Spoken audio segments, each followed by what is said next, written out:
Boom. Hey, good afternoon, good evening, good morning, wherever you're at. My name is Chris Johnson. This is the Obless brainstorming, and it's going to be a lot about water. I have three very special guests. One, Jeffrey Morlock, Mr. Hello, and he's going to bring on two, I think, key players to Obless, and they're going to talk about their company, and they are global and what they can do. Ash Mafar had said to us 2 weeks ago that what would you do if you could push a button and end poverty? And this is my button, trying to connect people together, trying to connect corporations that do green, that help people out. So I'm gonna have to push one button. I wanna make sure all these companies are connected together. We push that one button when we have something big, and boom, they go to work. And of course, we're gonna have the funding through Obless. I'm very excited. Myself and Peter Shore are extremely excited about this. And I'm going to turn this over to Jeffrey Morlock because my voice is completely gone. Jeffrey, go ahead. You do stay busy and you don't sleep much there, Chris. I certainly appreciate that. And hello to everybody. I hope you're having an outstanding passive day, or unpassive day rather. Thank you, Chris. I certainly appreciate you and all those working behind the scenes, for hosting this tonight. Also, you had mentioned Ash. We want to send out a great big thank you to Mr. Ash Mufara for the vision, the support, the encouragement, that's brought us all here. He and his family are a great blessing to a great many. So I'm going to get started here with just a little bit right off the bat for posterity, just a little bit about our roots. Okay. ONPASSIVE was established, as we know, by Mr. Ash Mufara. He's the visionary founder and CEO. And that happened back when the O Founders platform, it is the O Founders now, but it used to be Go Founders, came in the fourth quarter of 2018. So we've been at this about 3.5 years. Now, Mr. Mufar is a postgraduate degree earner of information technology, and he has been online active in the marketing arena for about 25 years. He's been very, very successful at it, but in all that time, he really couldn't find a company with ethical standards that were high enough to use for his own business model. So he studied the greats, like some people do, like Google and Wells Fargo and Amazon and such. He came up with a brand new revolutionary business model that's based on connectedness and mutual benefit.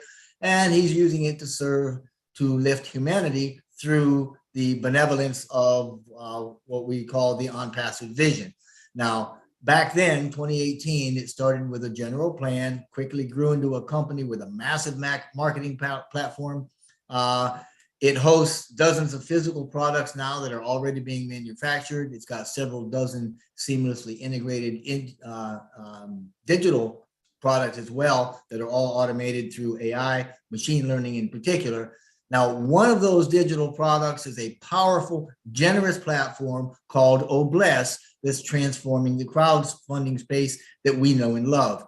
And last week, when you were talking on your webinar last week, Chris, you had mentioned the number 1.6 billion.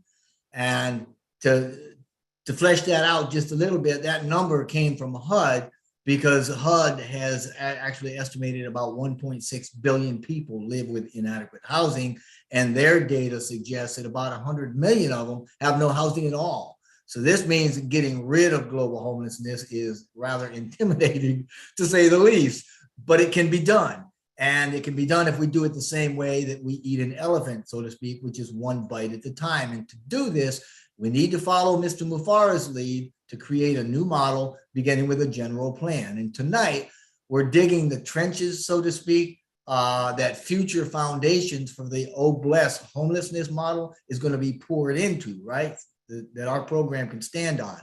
And it's the start of a general plan. Now, once done, a model that reduces or eliminates homelessness in a test area, like we find with the state of Michigan there, Chris, where you are, then it can be reproduced and it can be scaled up or down as needed for other areas. Now, we know that Obless is going to be used as a funding platform, and we know that we've got a ton of knowledgeable, talented, professional people in the founder community that we can use for fielding ideas and adopting activities, right, for the development of our model. And creating this model, as Chris, you have pointed out to me, is analogous to building a city.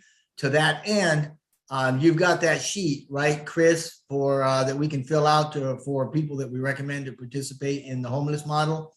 Obviously, that form and anything said tonight can change according to the needs of the project. But right now, I'm going to talk about a few things that we need to include moving forward. And when finished, I want to introduce a very nice man, Bob. You met him a little bit ago. He's going to share a little bit about his company, his history, and the extraordinary things that that company is doing with sustainable technologies. I mean, he's probably going to set your mind on fire.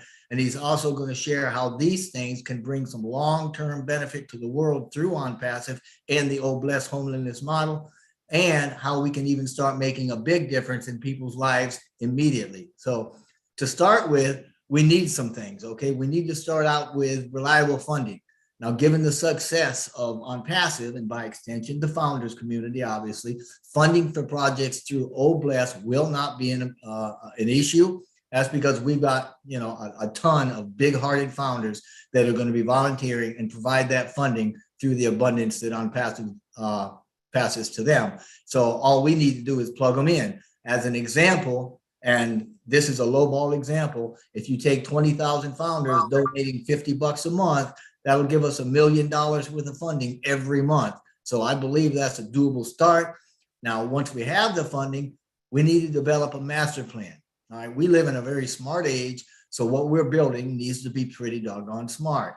It needs to be comprehensive, short and long term. It needs to have big picture plans for buildings and power grids and portable water supplies and railroads and all sorts of stuff. Not railroads, just roads, and well, maybe railroads and all sorts of stuff. And it needs to be flexible so that we can change and grow as the project grows. Now, we're going to need people that can do all this type of work, and they're going to be key to our success. And one of the ways that we can probably amplify that is the use of 3D modeling. It makes it possible to devise master plans for homes and sewage and water, electrical systems, integrated transport, all sorts of stuff, including, you know, the more digital stuff like Wi-Fi hotspots and fiber optic grids and sensors and stuff like that. Now, ways to do this, right? Ways to get into making the master plan is to begin with creating an oversight committee that we need to develop the scopes of work that we're going to have and request for proposals. Now, these tools are going to be helping us to open up the competition between contractors and planners and developers and stuff, and to remove the bias from the process, right? It's got to be fair, got to be equitable, got to be right. We are the correction to the corruption, after all, right? ONPASSIVE is. And this is going to need to be done for each major component of the project, unless we hire a general manager, right, to oversee the entire thing, in which case it's going to be his or her responsibility to get qualified people in. Obviously, we're going to also need to choose a location, and we're going to need to get the land. Now, the land could be purchased outright. I mean, if we go to deserts or even undeveloped or uninhabited lands, and I talk very broadly because we're going to be global, right? We can even use reclaimed land from swamps or landfills, almost anything. It can also be donated, right? I mean, believe it or not, you have philanthropists and corporations and even governments that are willing to donate land to a worthy cause. And if anything was worthy, we certainly are, or OBLESS will be. And we probably want to stay away from toxic sites that may require soil or groundwater remediation. You don't want to be bulldozing buildings or doing anything that's going to require big money to make it ready for use. And this would include maybe, you know, some long drawn out legal battles for some reason. So ways to get the land include soliciting those donations, online maps, local government mapping systems, local land listings, visiting firsthand, contracting builders and consultants, real estate agents, and developers. So, I mean, anything goes. If you find a piece of land, then we start working on what we need to do to get it. Now, we also need to have reliable power supply, right? Preferably a completely done green power supply, if possible, which is, you know, produced through renewable or sustainable sources that carry either a low or even zero carbon footprints. That would be optimum for us. And we want to keep waste as close to zero as possible. This means we should be looking at solar thermal and electrical power, wind power, magnetics, geothermal, and of course, new and emerging technologies like the ones that you're going to hear about from Bob and Sean here in a few minutes. Now, along with power, we're going to need a reliable water supply. Because, I mean, as we know, potable water can be gotten from any number of sources or even used in combination of sources. But whatever the source, it's got to be reliable because we got to have water. We can use groundwater, lakes, rivers, all that, you know, they're used and they usually are used. As a matter of fact, 78% of community water systems in the US rather, use groundwater as their water source, right? But as technology has gotten better, more advanced systems have become available, and a lot of them are eco-friendly components to even the largest of products. And I'm hoping that we're going to use those. We're going to hear about some of those tonight. Now, ways to establish water supplies include contacting municipal water planners near wherever we want to build, contacting companies that specialize in developing water systems, contractors that even drill, you know, old school water producing wells, rainwater reclamation, and green companies. I love that especially work with water recycling, purification, and or production, which is not in a conventional sense. And all of these things need to be kept in mind when we're talking to anybody that is a potential participant in the Oblast homelessness project. Now, moving forward, there are a few things that we want to keep in touch with mentally, you know, as we're moving forward, and things like connectivity, obviously in a digital world, especially with IoT and all that, transportation and employment. I've got general information about that, Chris, that I'm going to send you with everything that I'm talking about tonight so that you'll have it all. So yeah, ask Chris about that and also about the participation recommendation form that he's got, because we can mold that to whatever we want. Please also keep in mind the information outlined here is all a work in progress. This is brainstorming, and this is just a good start to it to open up our minds so that we can see how we can begin to lay the foundation of what we are calling, or for right now, I'm just calling it the Oblast Homelessness Project. And now, what you all have been waiting for, and I am so proud to introduce to you a man that will share some very exciting things with us about a company that can plug right into this project in many areas with cutting edge eco-friendly products and technologies. When Mr. Mufara talked yesterday about literally changing the world, right? He pointed at a big picture of the world from space saying, look at the blue and green. He's talking about changing the blue and green. We're going to do that through companies and technologies like those that you're going to hear about tonight. The company's name is We World Energy. The speaker I'm introducing is Mr. Robert Graves, and he is the We World Energy Director for Africa. He's a native of Philadelphia, Pennsylvania. He got his bachelor's in accounting, economics, and finance from Penn State. He's also a co-founder of Complex Surface Alloying, which is a company pioneering new metals material and science technology. It's based out of Florida, so he's pretty close to Ash. He started working in Africa in 2005. He's traveled to 7 of those countries. He currently lives in Dakar, Senegal, and he works directly with Mr. Sean Wintraub, the CEO and founder of We World Energy. Please join me in welcoming Mr. Graves to our platform. Welcome, Mr. Graves.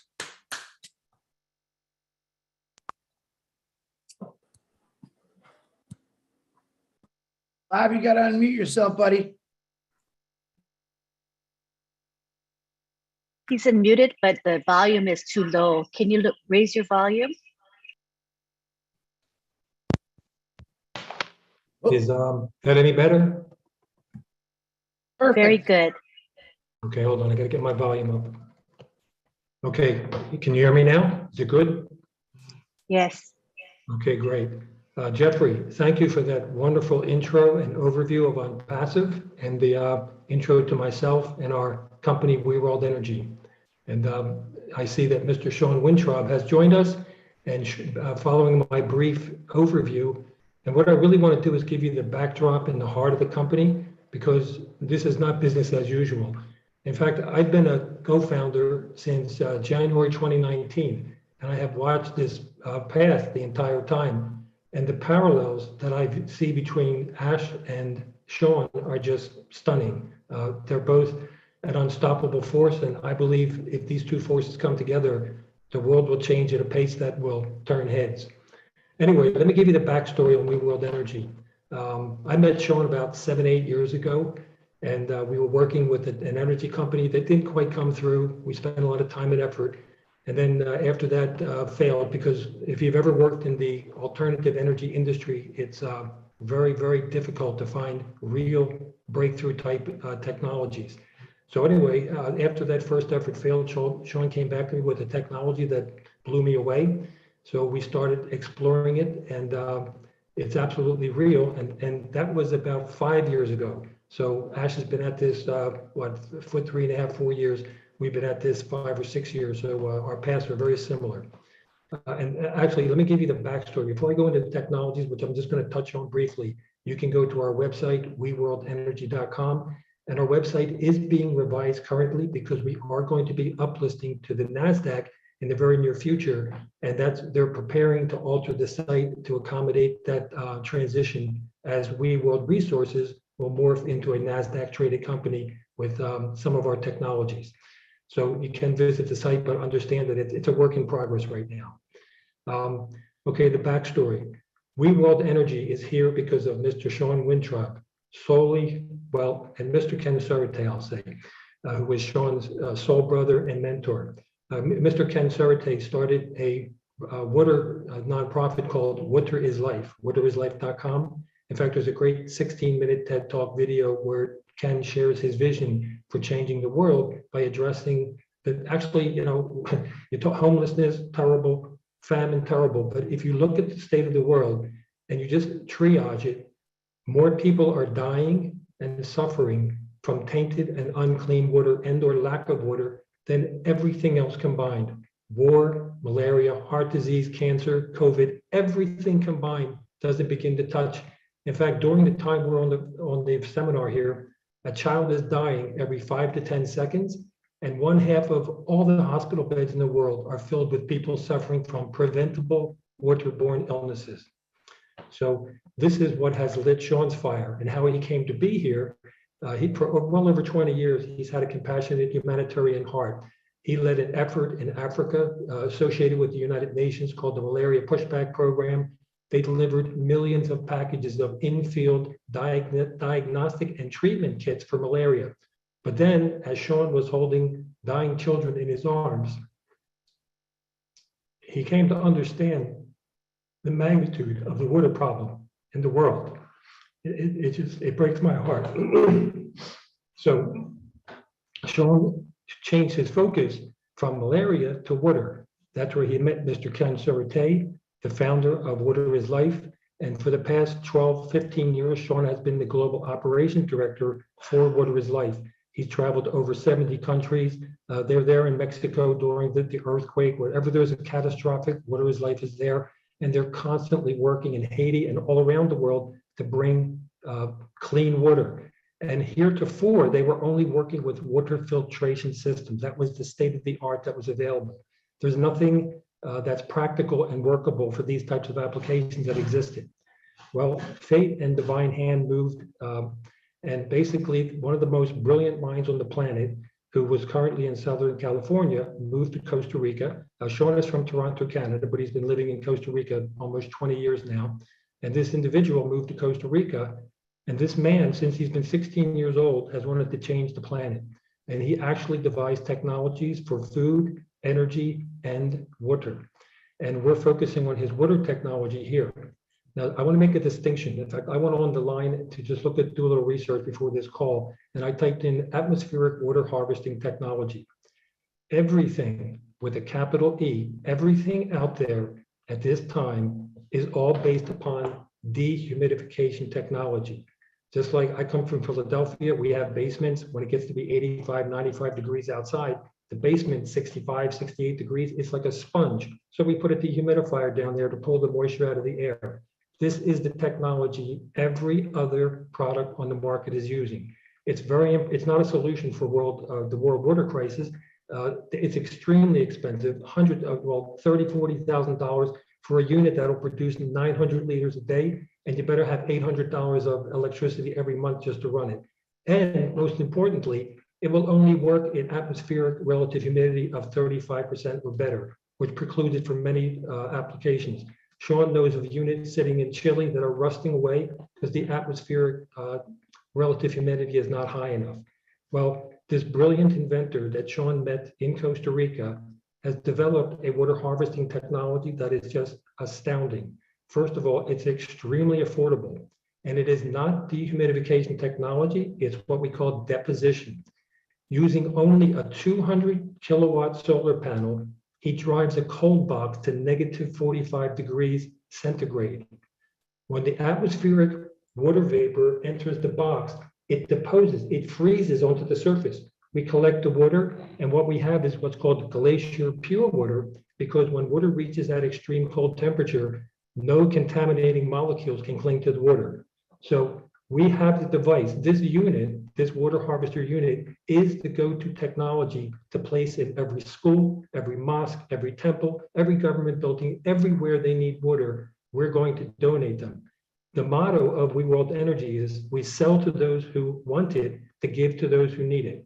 In fact, Chris, I wanted to address something briefly. You talked about bringing companies together. We World Energy has developed an energy savings program for the corporate world. In fact, I want to talk to Ash about this at some point. We have a generator, which you will see on our website, called the Magnetron. It does not use any fuel, no diesel, no petrol, no wind, no sun, no heat, nothing. It runs by itself continuously 24 hours a day. We have an equipment lease program. Basically, companies, they fill out a 24-hour approval application, one page. They give us a utility bill. We put the generators on site. We maintain them. We customer service everything. They pay us $5,000 a month, let's say, for a 100 kilowatt generator. If you do the math, a 100 kilowatt generator produces 72,000 kilowatts per month, 100 kilowatts per hour for a month. If you divide that by $5,000, they're paying under 7 cents per kilowatt hour. And every company who participates gets a water harvester donated to the location of their choice in the world. We put their logo on it.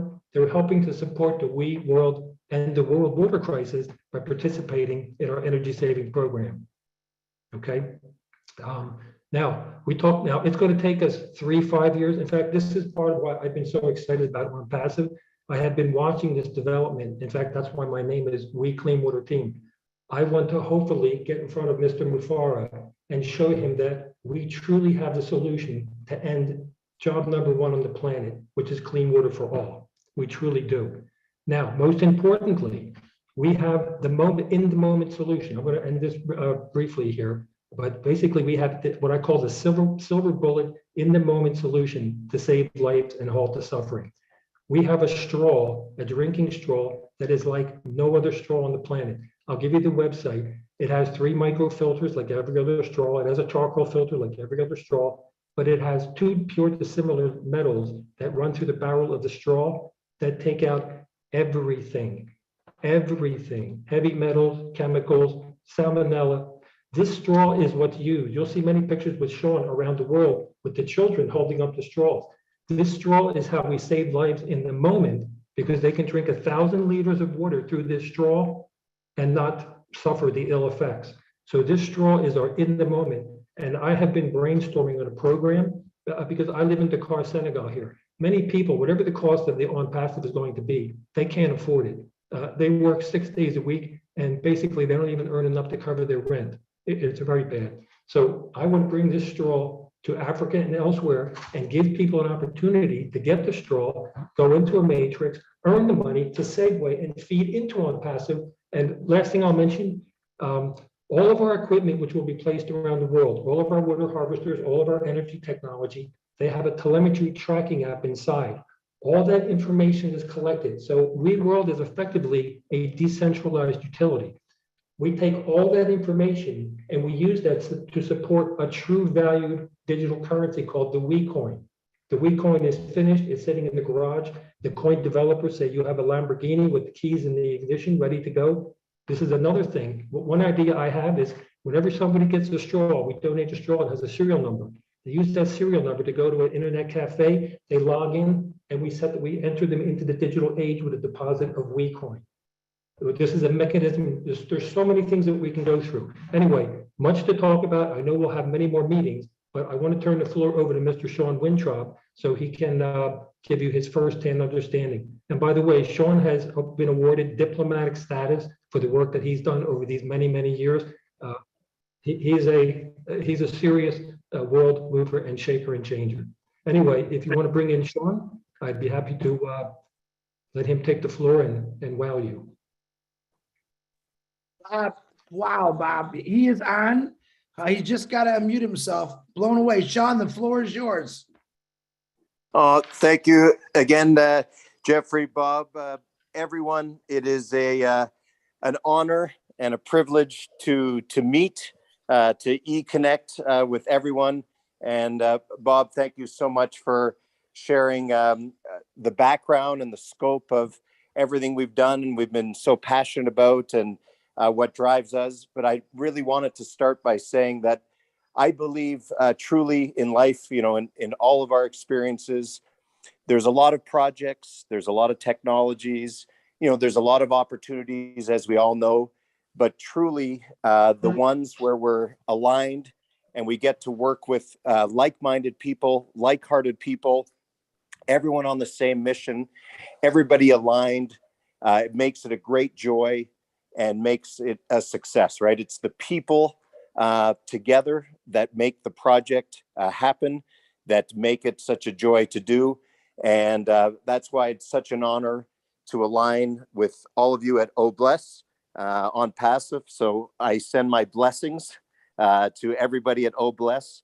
And we are very, very excited and honored to be a part of supporting, synergizing, aligning, bringing all the resources, everything we can to the extraordinary projects you're doing, as you had mentioned at the beginning, and everything that we're doing. So we look at this truly as a way that everybody aligns together, and that way we will be extraordinarily successful, both technologically and most importantly, win-win. Everybody benefits, everybody prospers, and everyone gets to be a part of what I always say is the greatest feeling in the world, is to help do things that we believe in, do things that we love to do, and everybody prospers by being a part of the process. So that being said, again, I really hope to meet everybody and all of us interconnected. We say there's no borders, right, with energy or water or global business these days. And it truly is a worldwide global initiative where we work with everyone, every system, every solution, everything in our portfolio to help solve the crisis and get the systems out there.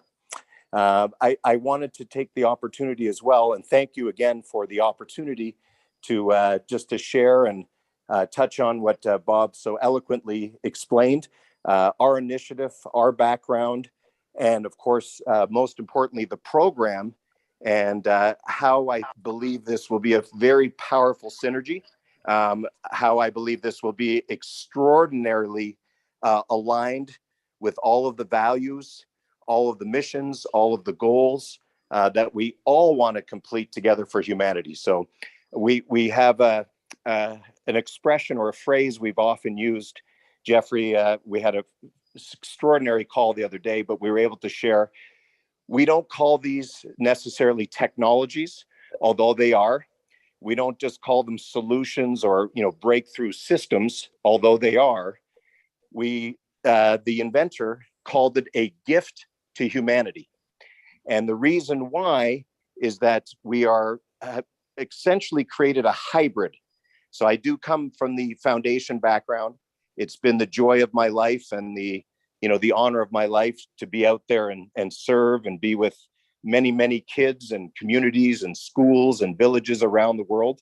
And people have always said, that's extraordinary. That's so selfless. That's such a beautiful sacrifice to go out there and be in these communities and help and give and do and donate and dedicate your life to doing so. And I've always said, and we have this phrase in the foundation or NGO world where it's actually a beautiful selfish thing, because at the end of the day, the greatest feeling and the greatest gift comes to us by being out there and helping and giving and doing and serving. So the old adage that we can all relate to is giving is living. And the more we do and the more we give, it comes back. And so that being said, as our background, what we have done and what came together for us as we essentially being water and energy. So we're world energy, but we're water and energy. We're a we. So this is all about all of us here together on the call.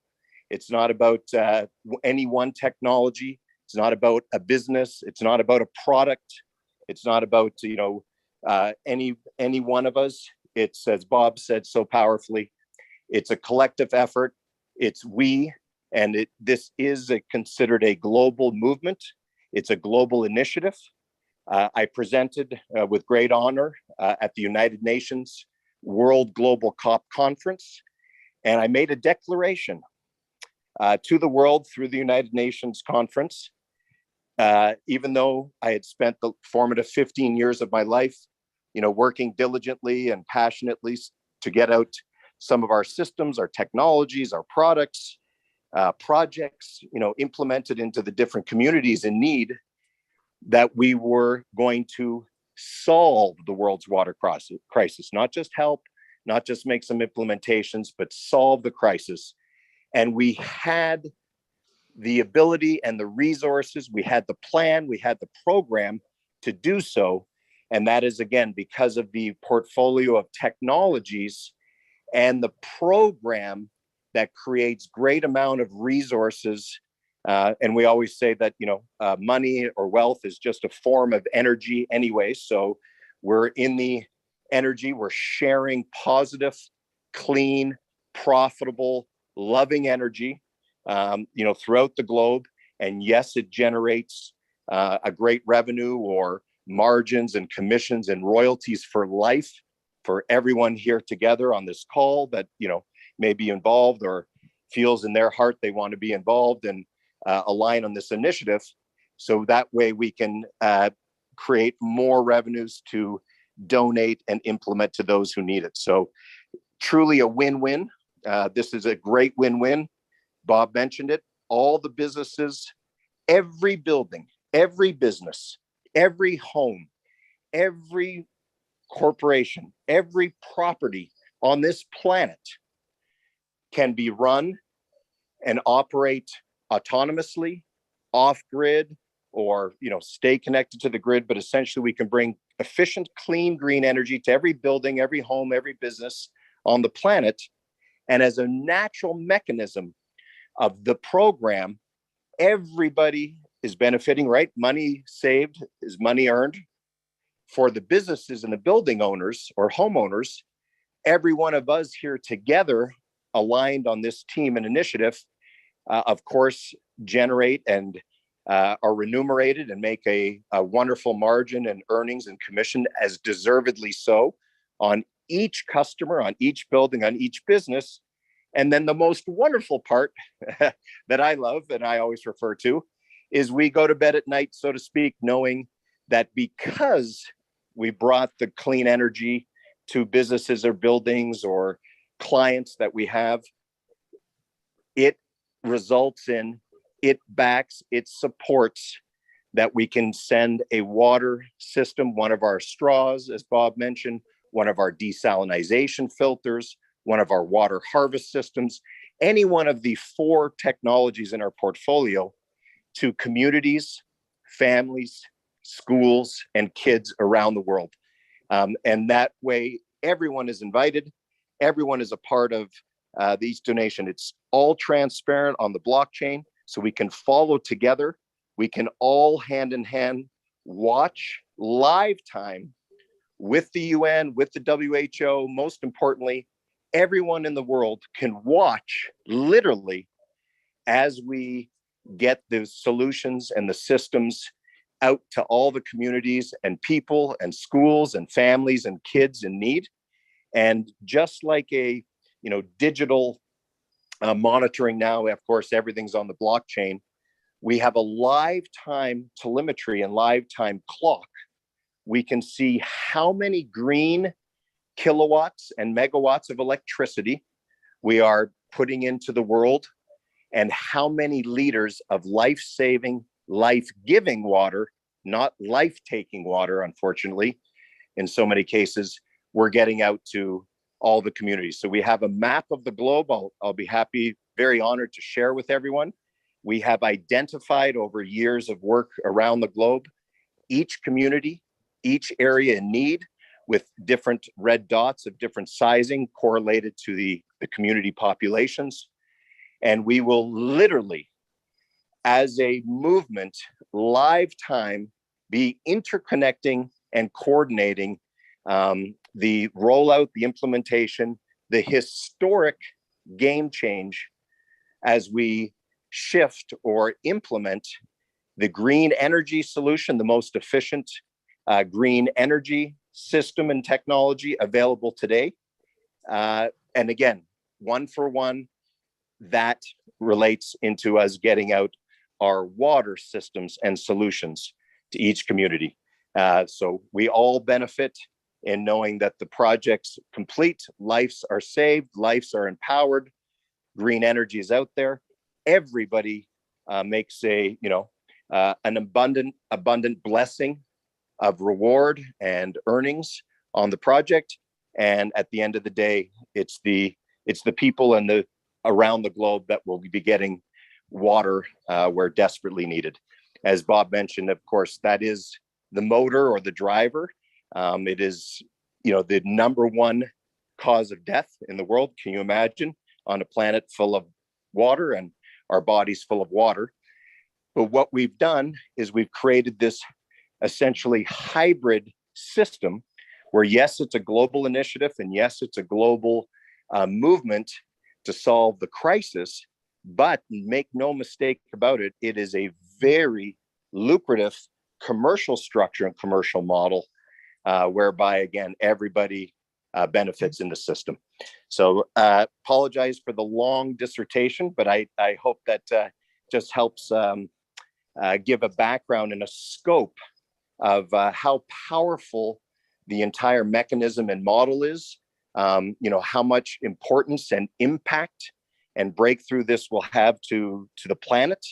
And most importantly, of course, what that means to all of us together in terms of our role, our contribution, and of course, the remunerations.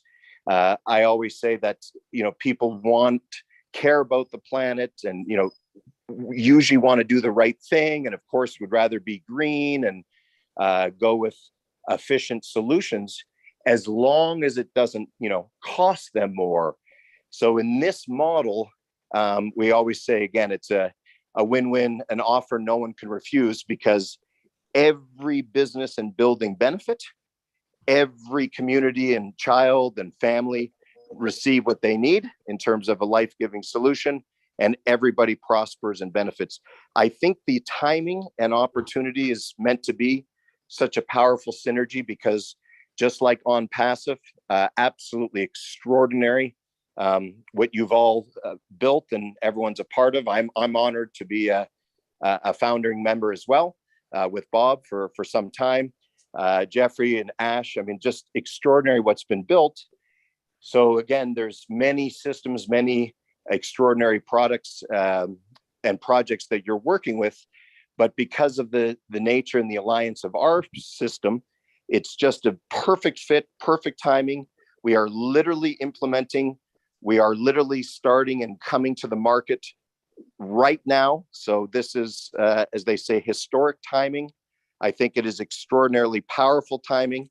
And I know that just between this group and the ONPASSIVE network, the ONPASSIVE global team and family that's been aligned and structured here, we could single-handedly together between ONPASSIVE and the OBLES and we be able to implement. And once this rolls, and of course, a few customers and many others come on board, of course, it goes literally viral. And I believe we will be able to declare for the first time in history that we have not helped, we have not just made an impact or made a difference. You know, every sip of water and every life saved is extremely meaningful, but we are going to literally solve the world's water crisis as we declared. And just so you know, we do have full attestation, full support from the UN, from the WHO, multitude of corporations, different NGOs that, you know, I've been very proud and honored to work with over the years that have aligned with us in Water is Life.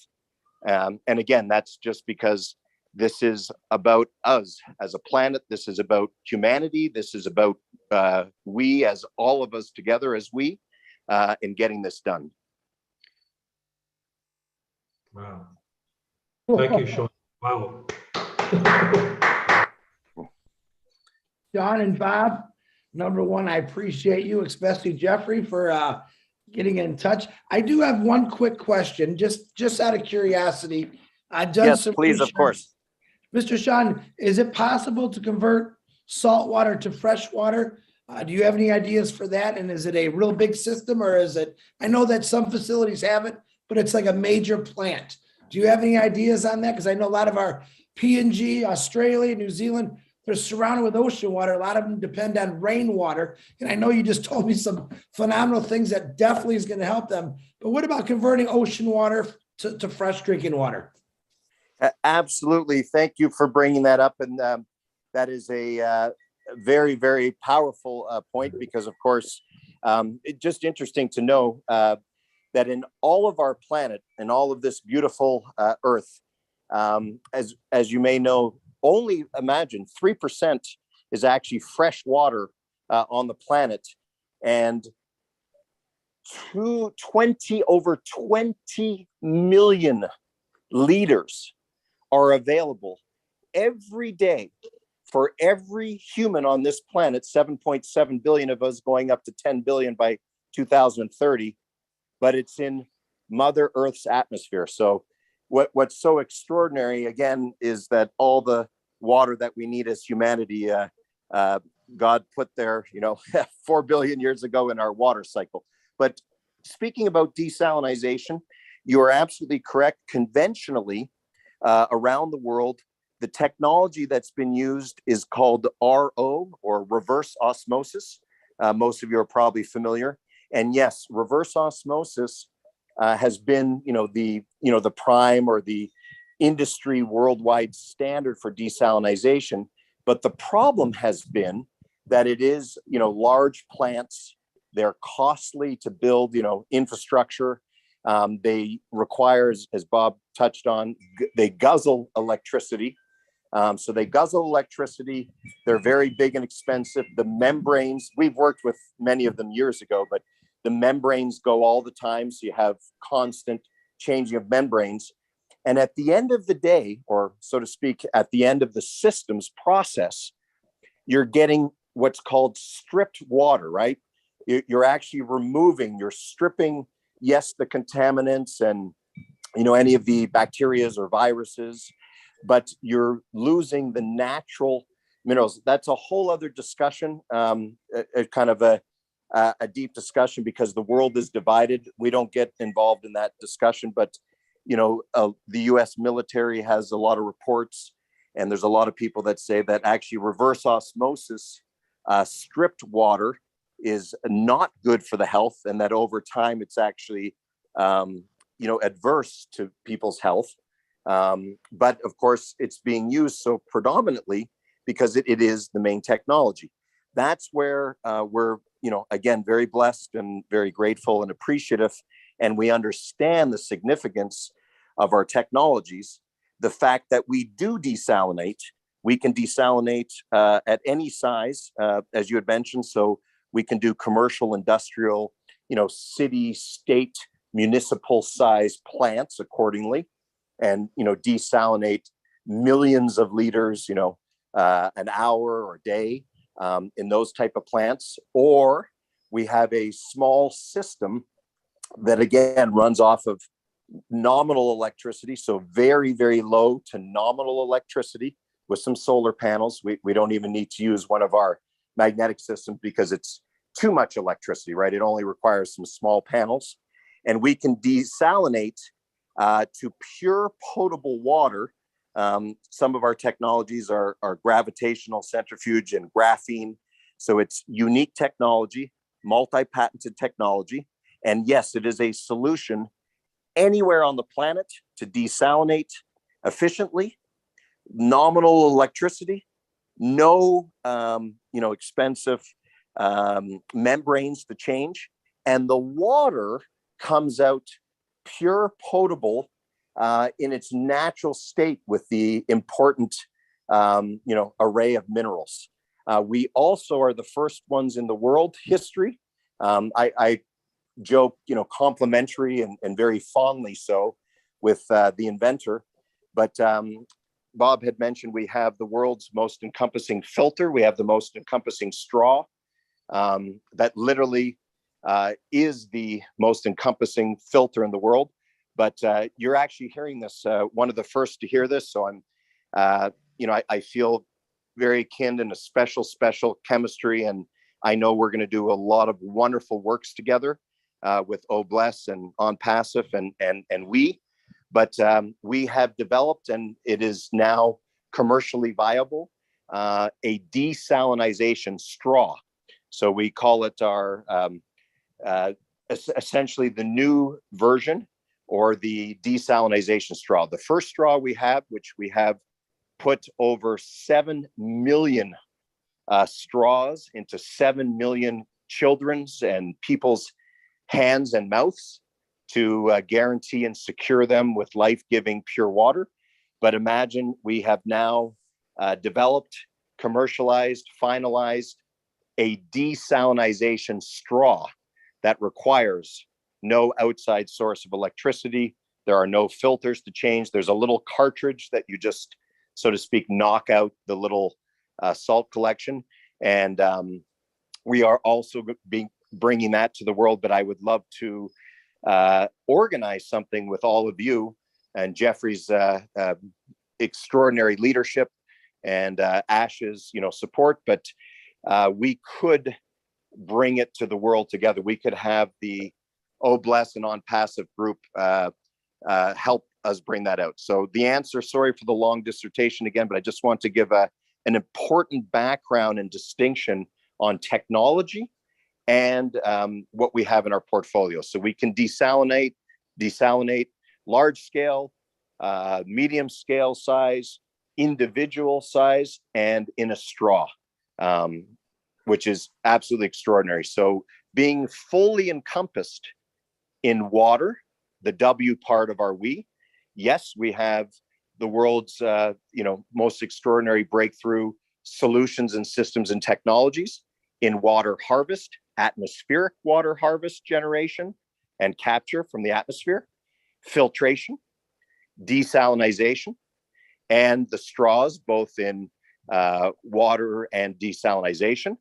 And then on our E, in the energy part, the E of the we have, as Jeffrey may have mentioned, and we had an incredible call with him the other day where I was able to share a bit about our portfolio, and Bob touched on very eloquently. But on our energy side of things, we have 4 extraordinary technologies that we use to bring to the world and the businesses and homes and buildings, both breakthrough wind power, wind generators, wind turbine generators, magnetic systems that use no fuel, no solar panels, no wind, no gas, no diesel, purely magnetic. And we also have our hydro kinetic and magnetic system, which is a container. If you can imagine just for a moment, a small conventional 20-foot container, and has water inside with the actual generator turbine system, also magnetic driven, but the water does not need to be replaced. So it's a self-enclosed continuous loop water system, all within a 20-foot container that is producing and outputting a consistent 99% efficient clean electricity 24/7 anywhere on the planet. So that's a little bit about our we portfolio and scope of technologies, and a little bit why we are using this program, and why it has come to us that this will be the most efficient, impactful, beneficial, and profitable way to get all of these technologies in water and energy out to humanity. Wow, Sean, let me tell you, right now we have quite a few people from all over the world on this webinar here. And I know there's quite a few people that live in countries where they're having, and then my phone is blowing up right now saying, wow, wow, wow, because I know many countries, even the state of Michigan, we have a Flint water crisis, can use your help. My congratulations on what you have done, and Bob and Jeffrey. I don't even know right now. I'm kind of numb thinking what the possibilities are of with your technologies and on Passive's OBLESS, where we could take this. And I'm really, really excited about this. I love your thinking, Chris. I love your think. That's exactly it. I was saying, right, with all of us together, aligned with our mission and shared heart, and most importantly, network and technologies and resources, we are going to do it. We always say, remember Nike, just do it. Just do it. We say we are doing it. There you go. Wow. Hey, Sean, Chris. Sean, can I ask you a question?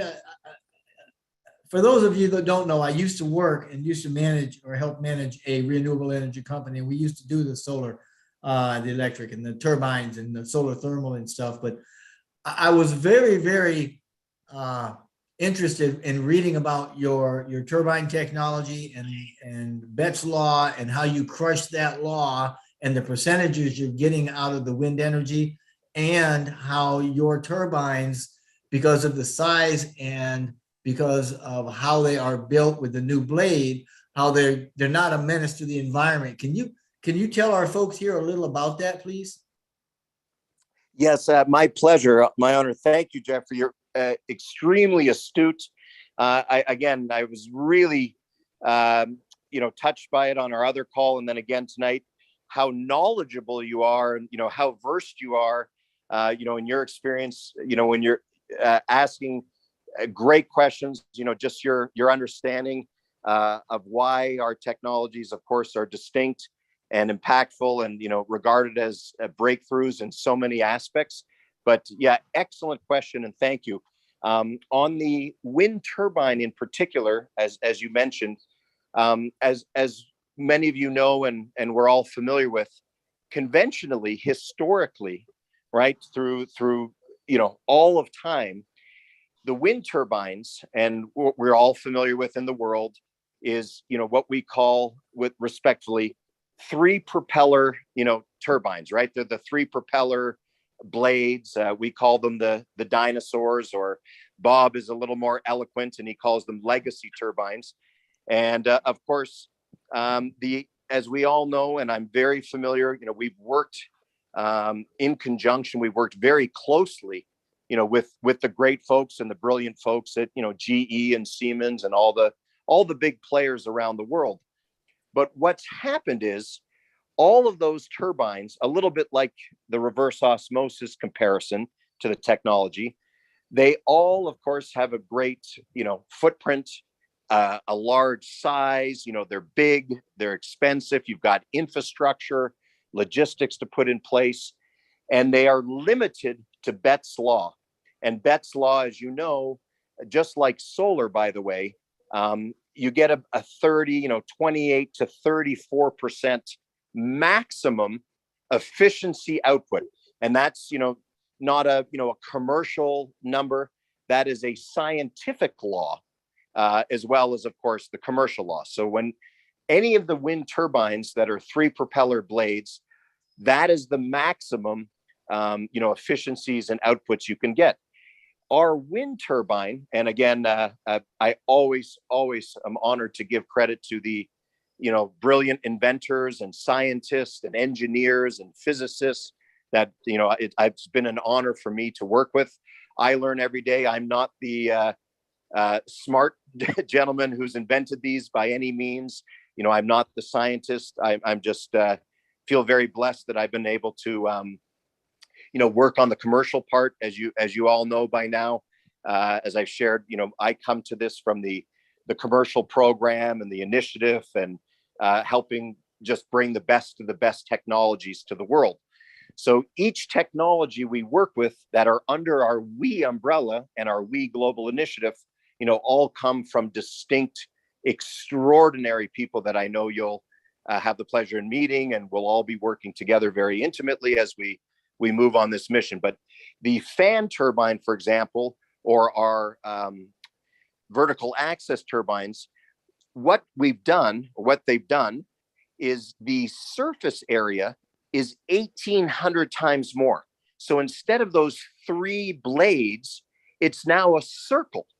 So you picture, Jeffrey will share with you, some of the photos and brochures and videos and, all the technical information if anyone's so inclined or interested. But what's happened is now when there's a circle, we're able to capture 1,800 times more surface area, therefore capturing more torque, more wind space, and that correlates, of course, to the amount of output and the amount of efficiency that comes. So we have a very small, lightweight, no vibration, no reverberation, no sound blades that are made out of a breakthrough, basically, essentially a special composite material. The industry went to carbon fiber, which is very light and strong. Aviation, cars, everyone went to carbon fiber, but this is even beyond because it's a composite material. In fact, you'll all appreciate this. The same material that we use to make the blades for our wind turbine technology of all sizes is being used now in drones. The US cycling team or the US racing team's bikes. So it's the material itself is a game changer because it's extraordinarily strong and extraordinarily light. So what happens is we have a coreless axial flux magnetic generator. So we're able to start up at low wind speeds and operate at high wind speeds, even up to a hurricane. So where all the other turbines in the world unfortunately shut down or don't produce in low wind speeds, or you have your, Betz law limitations, and you have a lot of, gears to fix and maintain.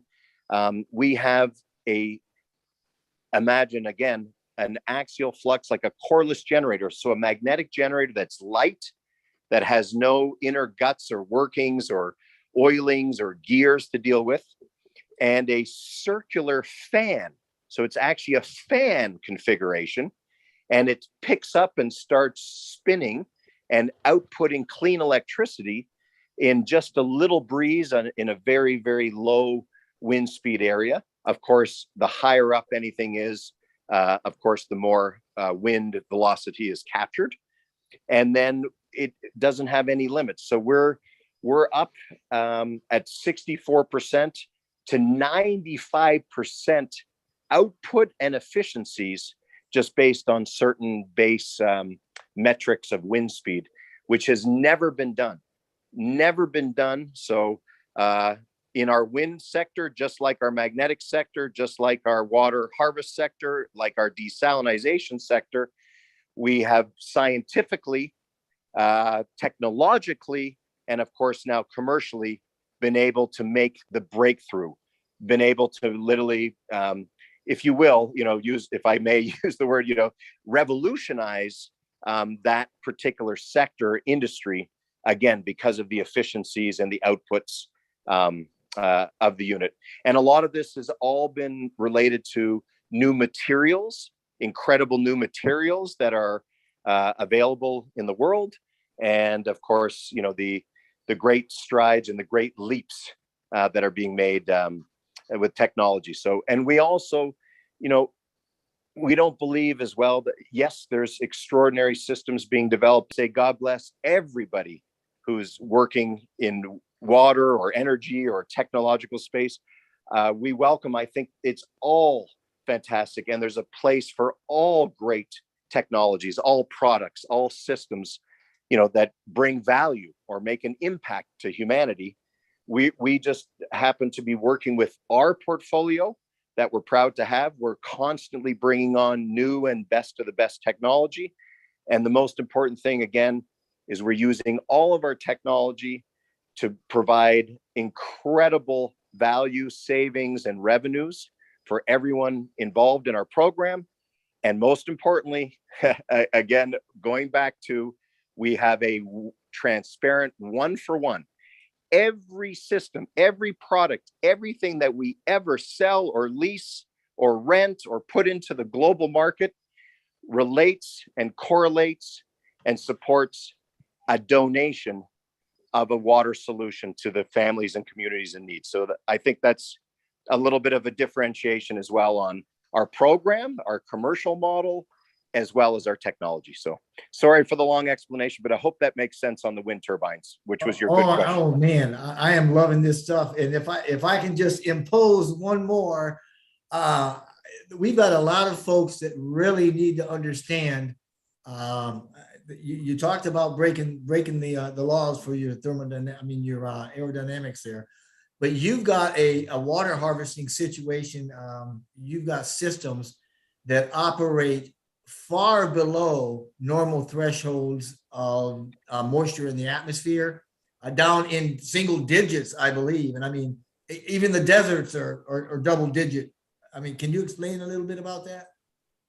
Oh, yes, thank you for another excellent question, which is essentially the perfect segue to just straight to the point, explaining the distinction of our system and technology, and how this relates to what's going on Mother Earth every day. A quick little adage, if I may, and I know you'll all appreciate this. And again, I really am honored. I want to introduce all the team and all the wonderful inventors and brilliant scientists that I've been blessed to work with and are part of our team.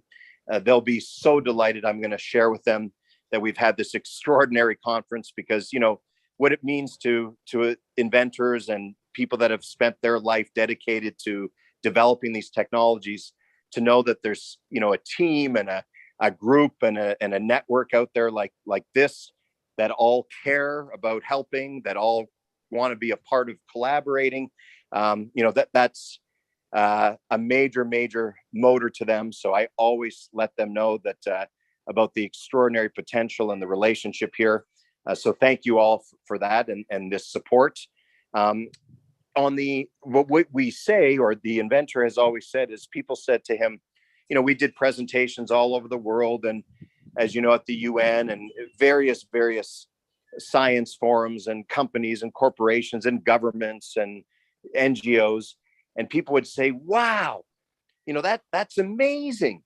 That's extraordinary. That this is the way of the future. This is a breakthrough. This is the new way for the world. And Dr. Lang would laugh, and he'd sort of smile, and he'd say, well, this is actually nothing new. It's 4 billion years old. I just created a little box that represents and mimics Mother Earth's natural water cycle. And essentially what we're doing is, you said it exactly correct, dehumidification. So most of the systems, and I know a lot of the companies, and we've worked with them over the years, as Water is Life. Remember, I've spent 20 years working with the best of the best technology. So it's not about one system or the other. We have just made a decision to work with the ones that are obviously the most efficient and can make the most impact. But what happens is, you need a 30 to 35% relative humidity. It's called a relative humidity at any given moment, in order for all the systems, as Bob touched on, to function and to work. And in most of the planet, depending, of course, what country and where you are, there's a grand majority of this beautiful planet that don't have a 35% relative humidity, on any given day, in the atmosphere. Is the water vapor available? Yes, absolutely. Remember, there's 4 quadrillion trillion liters a day always sitting in the atmosphere. We've just been able to capture. So what we're doing is we're using deposition and not dehumidification. And the deposition allows the capturing of the water vapor that's always present, right? There's always the water vapor present, even if that relative humidity is not there.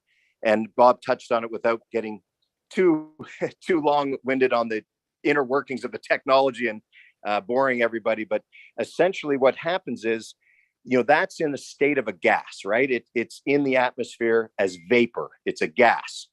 And our cold box, the machine, is an ice box. So it's just sitting there with a -40 temperature because of the phase change material. So we have a -40 temperature sitting there. What happens when you have a vapor gas and you have a cold box of -40? Well, the law of thermodynamics shows us and tells us that, of course, it moves very quickly. The vapor, so to speak, flies over and gets drawn onto or harvested, or as we say, drawn onto the cold box. And then, of course, it's changed into almost like a frost, if you will, like a frost or ice.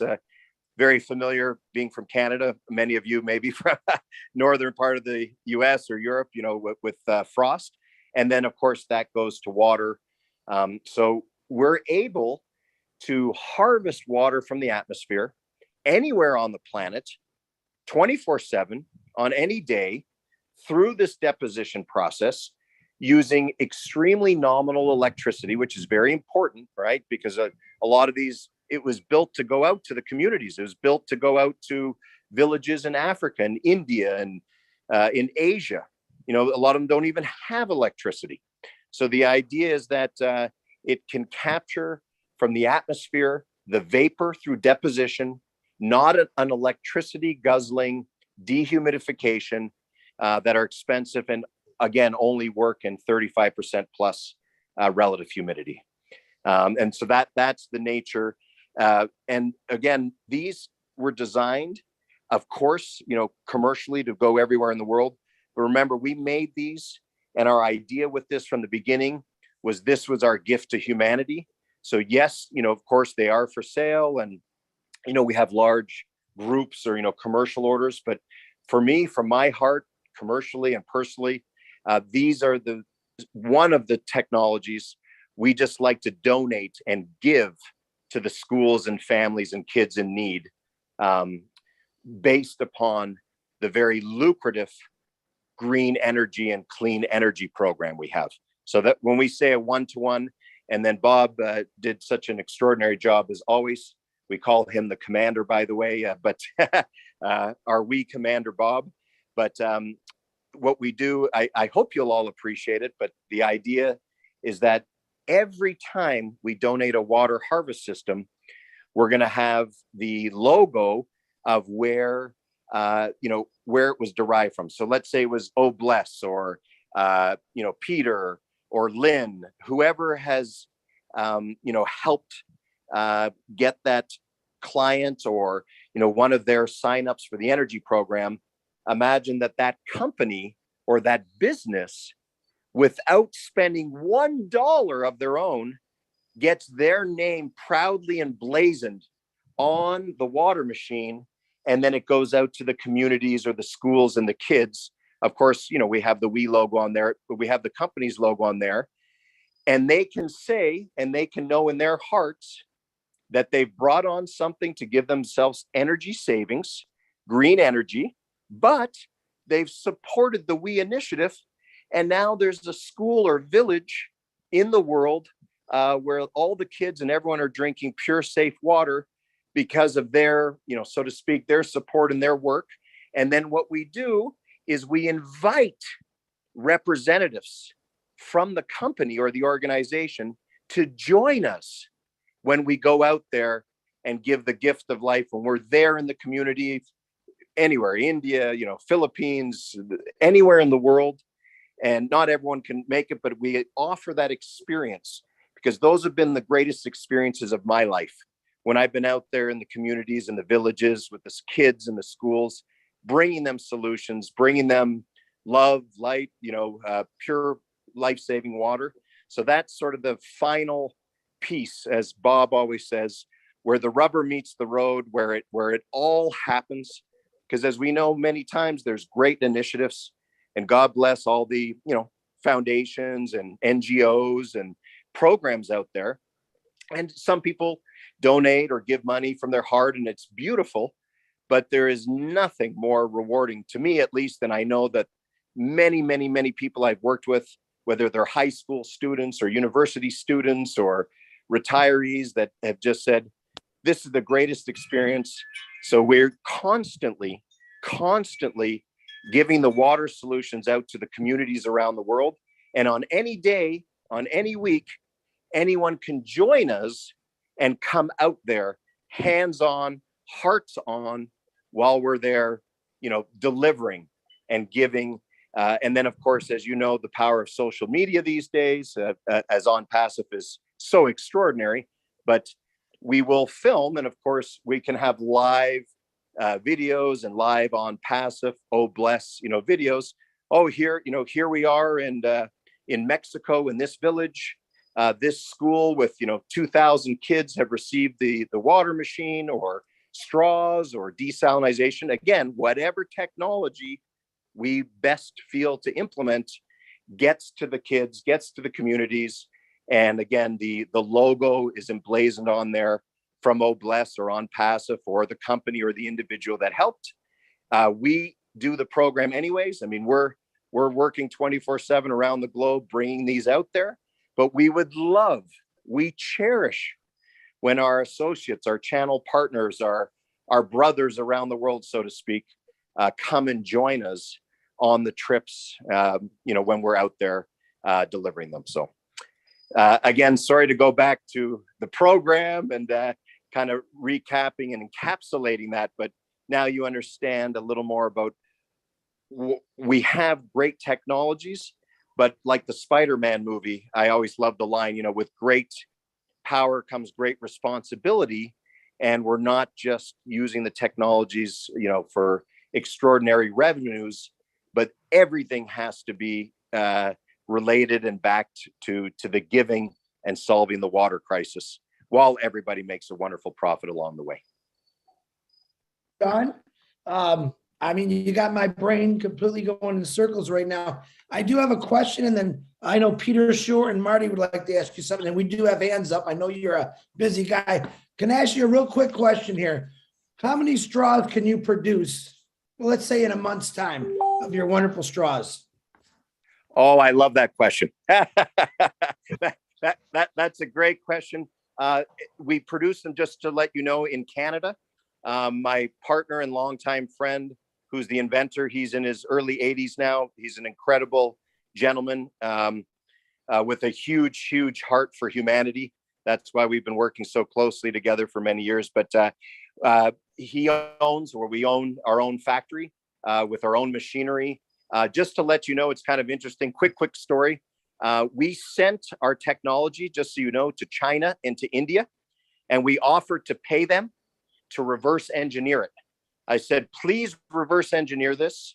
If you can recreate this, we will, give you an order of millions of units as a contract manufacturer. They were not able to do so.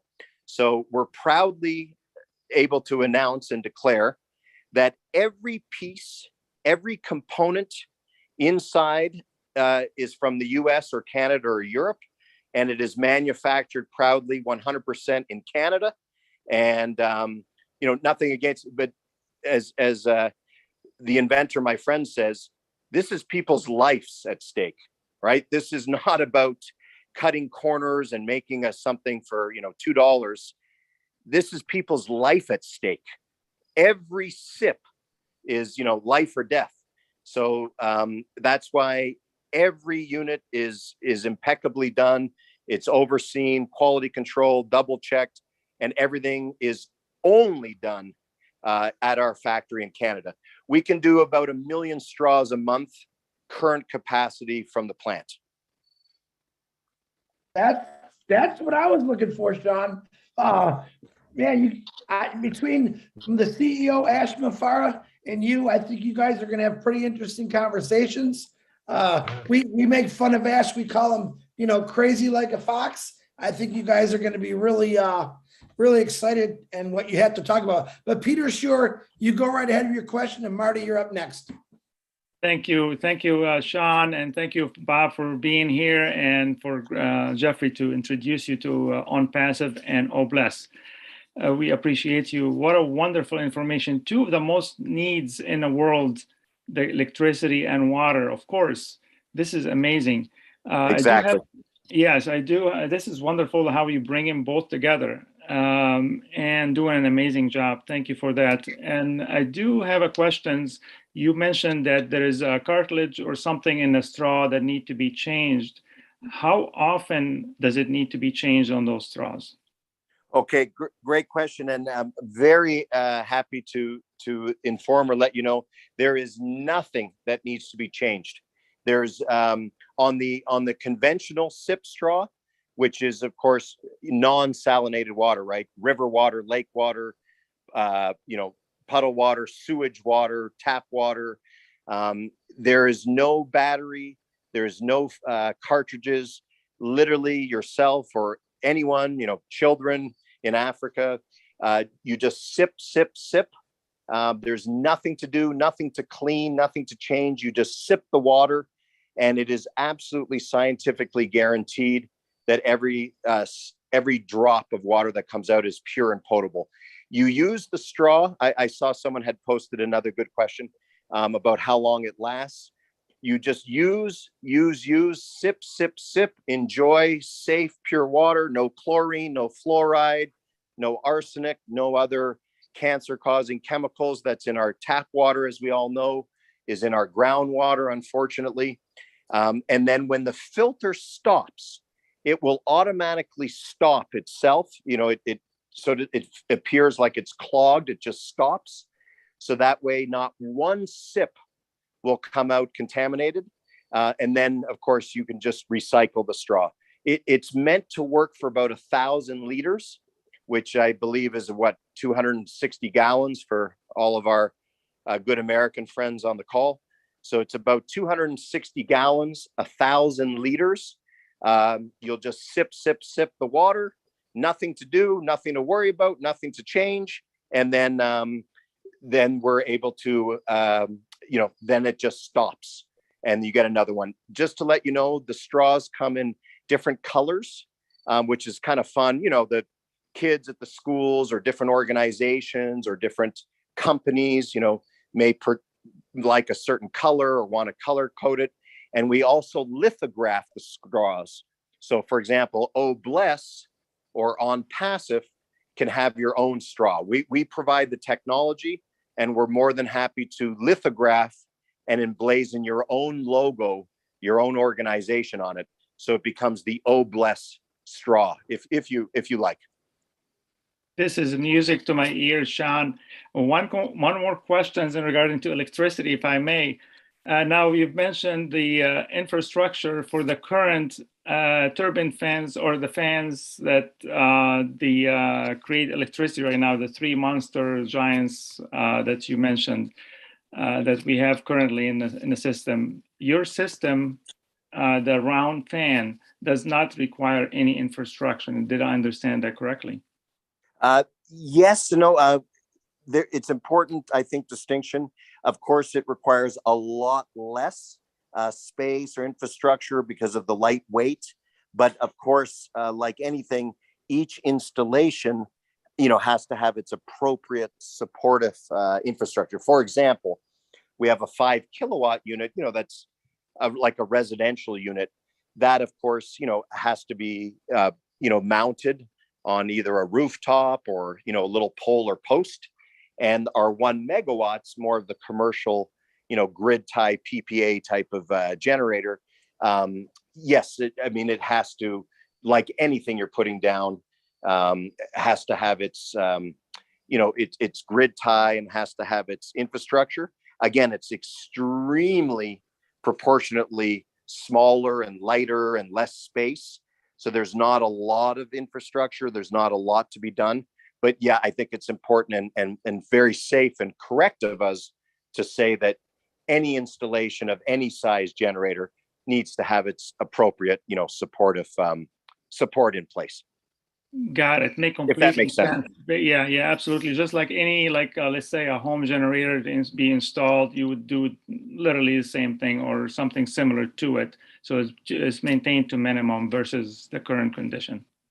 That's exactly right. Whether it's solar panels or a backup diesel generator, everything has to have its proper, correct, electrical connection and, right setup, because we are dealing with, a generator. It's serious, but all of our systems, of course, are light and easy and made to be extraordinarily small and efficient. So there's a lot less work to do. But yes, installing any generator anywhere is, important, serious business and has to be done correctly. Thank you so much. Back to you, Chris or Marty. Marty, go ahead. I can listen to this guy all night. Marty, go ahead. Yeah, Sean, you blew me away, and so did your partner here. A question so I could try to wrap my head around this. When you're talking about air and relative humidity, if I said something like 50% relative humidity means the sponge is half full of water. Like the air is half full of water. Is that what that means? Yes, that's correct. Okay. Essentially, right. There's the vapor constantly in the atmosphere. And then, of course, at that time, the humidity, of course, that becomes the relative humidity.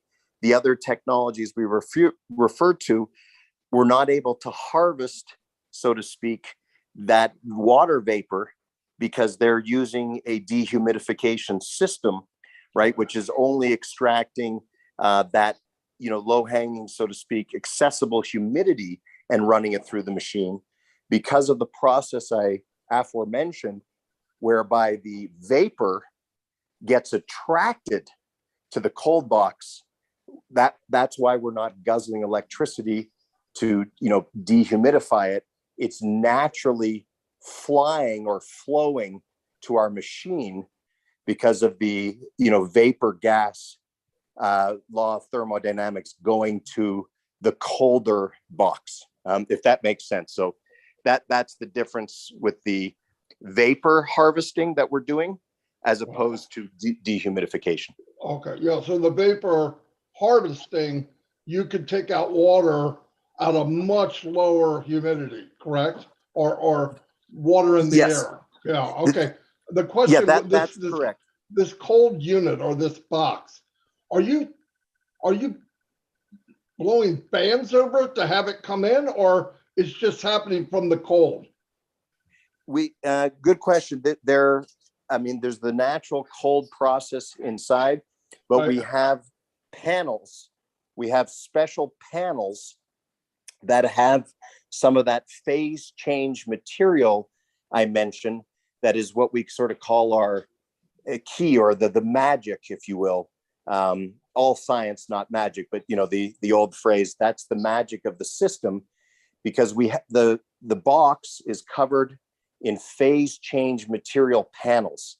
And that material is what attracts the vapor or gas and converts it into the frost and the ice.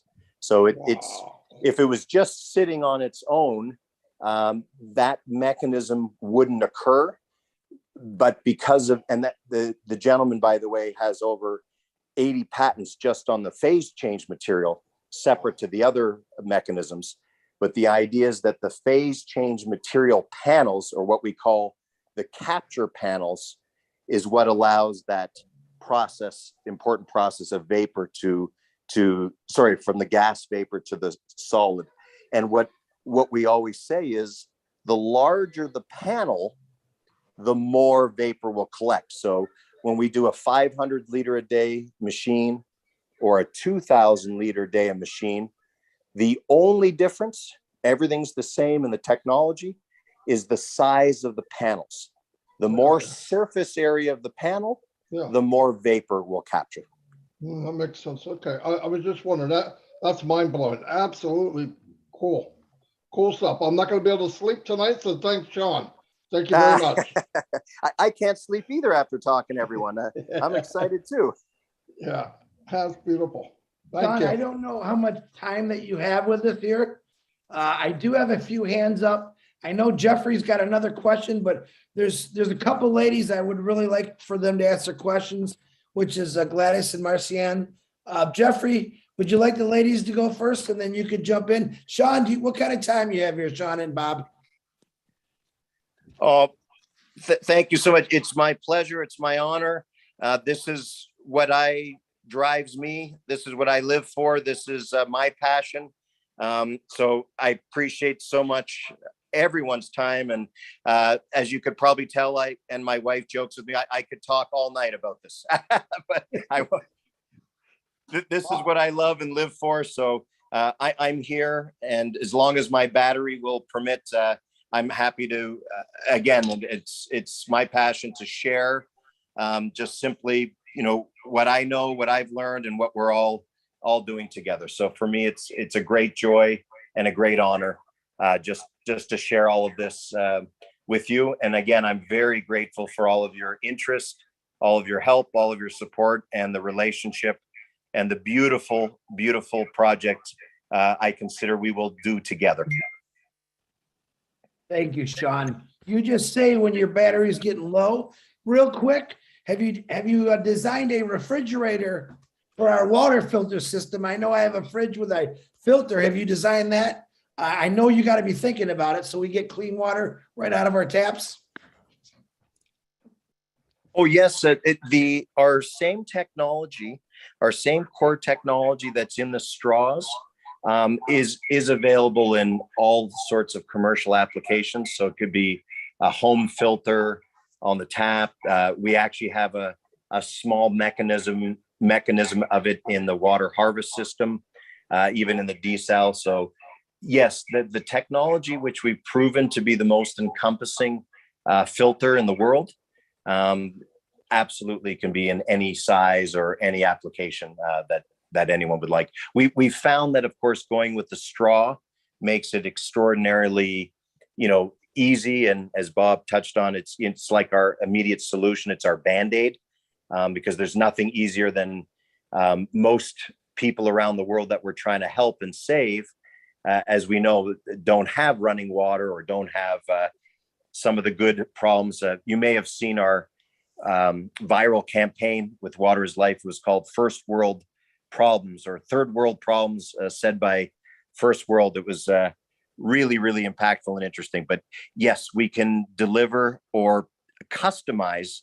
We would be glad to customize for OBLES or ONPASSIVE our actual technology, but encompass it in any type of product or delivery system that you like. And again, we're happy to private label it or have it be your product or your system, whatever way would serve you best. Oh, thank you, Sean. If you don't mind, Miss Gladys, can you unmute yourself? And Marcina, I'm going to get you right after Gladys. Thank you for having me, Chris. Thank you, Sean, and your buddy. You did a very great job. I'm so happy to hear about water tonight because it's one of the biggest problems that we have in Africa. And thank you very much for that conventional sip straw. How many diseases it's going to prevent if you don't have to wash it and you can use it for such a long time for a large amount of water. Thank you so much. Oh, thank you. Yeah, I'm also very happy that you're about capturing water vapor 24/7. I'm so happy about that because being in Senegal, you know that we have rain about 6 months average of the year, a lot of rain. and about 6 months it's dry. And it's a shame that after a lot of rain, for those 6 months, still we have people suffering of hunger because they don't have ways of conserving water that they had so that they can continue using during the 6 dry months. Now, my question is, this technology that you have, can it be used in irrigation, especially in farming? Because places like Africa, agriculture is the backbone of the economy. Can this system be used for irrigation in farming, or it's only for drinking and washing? Thank you so much, Gladys. That's a wonderful question. And my best to Senegal. You're there near Bob. I've spent a lot of time there. I lived in Bamako, Mali for many years. I'm very familiar, like most of the world, with, like you touched on, the rain cycle or the rainy seasons, and how it's either literally too much or too little. And that's why, again, the importance of having, the harvesting any day of the year, all year round, anywhere in the planet. And the answer is yes, absolutely. It could be used for agriculture. I concur with you fully that through most of the world, right, the agriculture is the base and the core of the economy, and all the development. What we do there, Gladys, is essentially the machine or the technology, right, the water harvest box, if you will, just does its job, right? It just does its processing of harvesting the vapor to water. It has a little like a tube, just like a little tube where the water comes out. So each application or each customer or, every agricultural community or farm owner or landowner absolutely could use it for, for their land, for their crops, as irrigation. So all the machine does is, it does its process, it's capturing the vapor, it's turning it to water, and it comes out the tube. So of course, a steady flow rate, it's a constant steady flow rate. So therefore, you could take the tube and you could just fill up a tank. I know in West Africa, they use Ken tanks a lot. We know them in North America a lot as the roto tanks, but essentially you could just literally have the water flow through the tube onto the land, right? Onto the crops right there. Or you could continuously be filling up a tank. So again, the machine will just do what it does like a refrigerator. It'll constantly be harvesting. The water will come out the tube, and then each application can do what they want with the water, right? You can put it into jugs, you can put it into tanks, you could just let it run right onto the land. Thank you very much for that response. That makes me even much happier. Now, next, you said that you produce your products in Canada. Being that you are in Senegal and you see there is a huge need of what you have in Africa, even though I know it's needed also in other parts of the world. Are you considering probably having a plant in Africa to cut down the cost of transportation of the equipment? That's a very important question. And you've touched on it so well. Like all manufacturing and all products and all global distribution, that is a very big consideration, especially these days, as we all know, cost of shipping and cost of materials has dramatically augmented and increased. So yes, we are going to be doing manufacturing around the globe with our energy systems in particular. We are going to be opening a manufacturing facility in Africa. Actually, Senegal is one place in the free trade zone there in Dakar that we've considered. So we will go all over with the straws. As I touched on earlier, it's a little easier because they're very small. We have 200 in a little box. We can get a few thousand in one typical shipping box, just like a regular carton box. And again, the inventor is very, very stringent to oversee the quality control.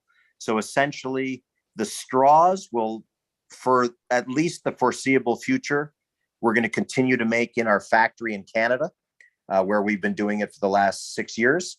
But our other technologies, like the generators, yes, we will be opening manufacturing plants on each continent and each region of the world. And not just because you and Bob are in Dakar, and I really have a special affinity for Senegal. We've done a lot of work there, but Senegal is actually one of the preferable spots to manufacture in Africa, as you know. So we will definitely be considering ramping up and manufacturing there very shortly. Wow. Thank you very much. Thank you very much. Thank you, Gladys, for the great question. Hey, real quick, Mr. Sean, and I don't know if you said it, I didn't hear it. When you're done with the sod, the straw, when it's completely finished, do you recycle that, or is that just thrown away? Of course, good question. We always recommend and encourage recycling. It's just so you know, the tube, the actual cap, the sipping cap and the tube themselves are made from 100% biodegradable, recyclable, plant-based material. So it's not a typical, polyethylene plastic. It's a, organic plant-based material. We went through a lot. Bob remembers this. We went through for years. We spent a lot of money, as all technologies do, on research and development. We tried to make them from bamboo.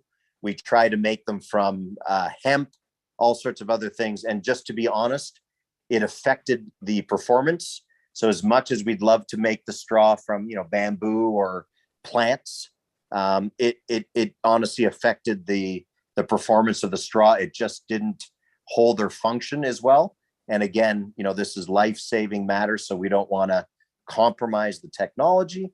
So we continue to make it in the plant-based, recyclable, biodegradable plastic. Wow. It just works best. It just works best. Just like in passive, this keeps getting better.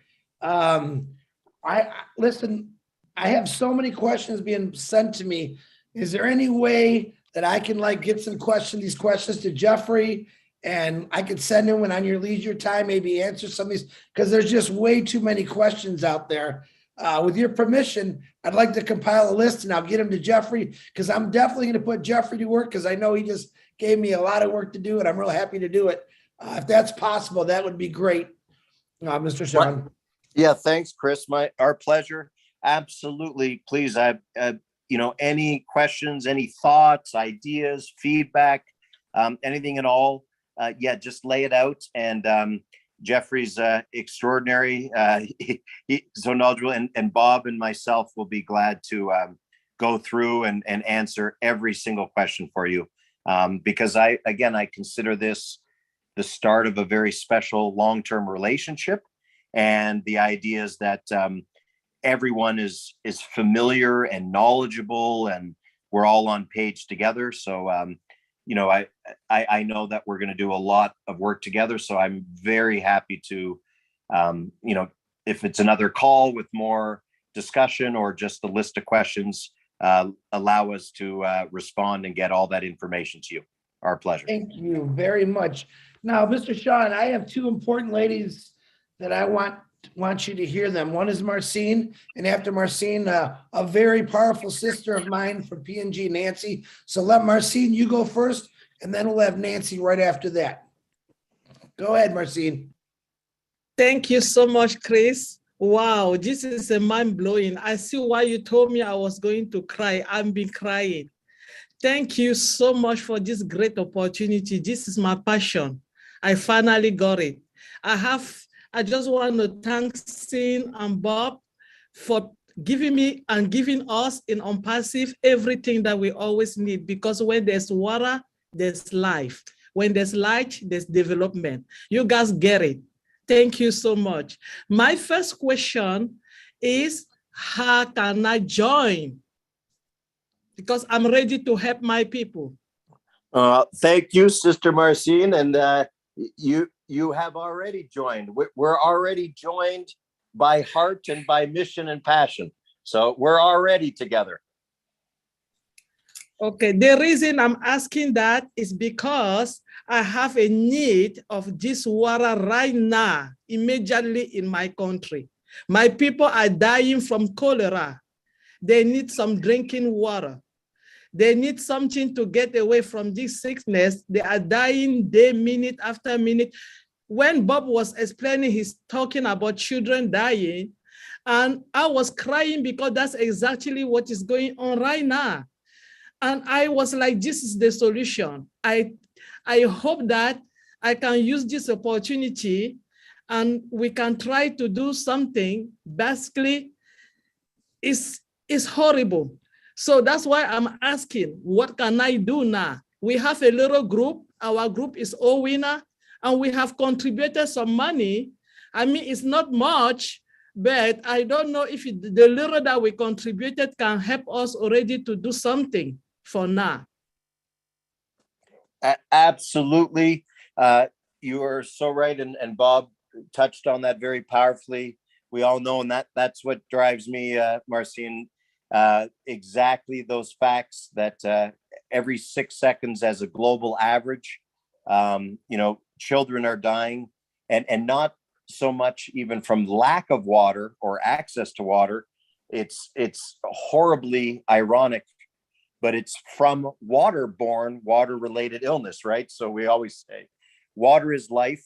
Water is life, literally, but we call it life-taking water when, like you said, it has cholera or other amoeba, bacteria, virus, all the contaminants that give dysentery or illness. We would love, this is what we serve, this is what we live to do. We will help you as much as we can, as expediently as we can, with as many of our solutions as we can.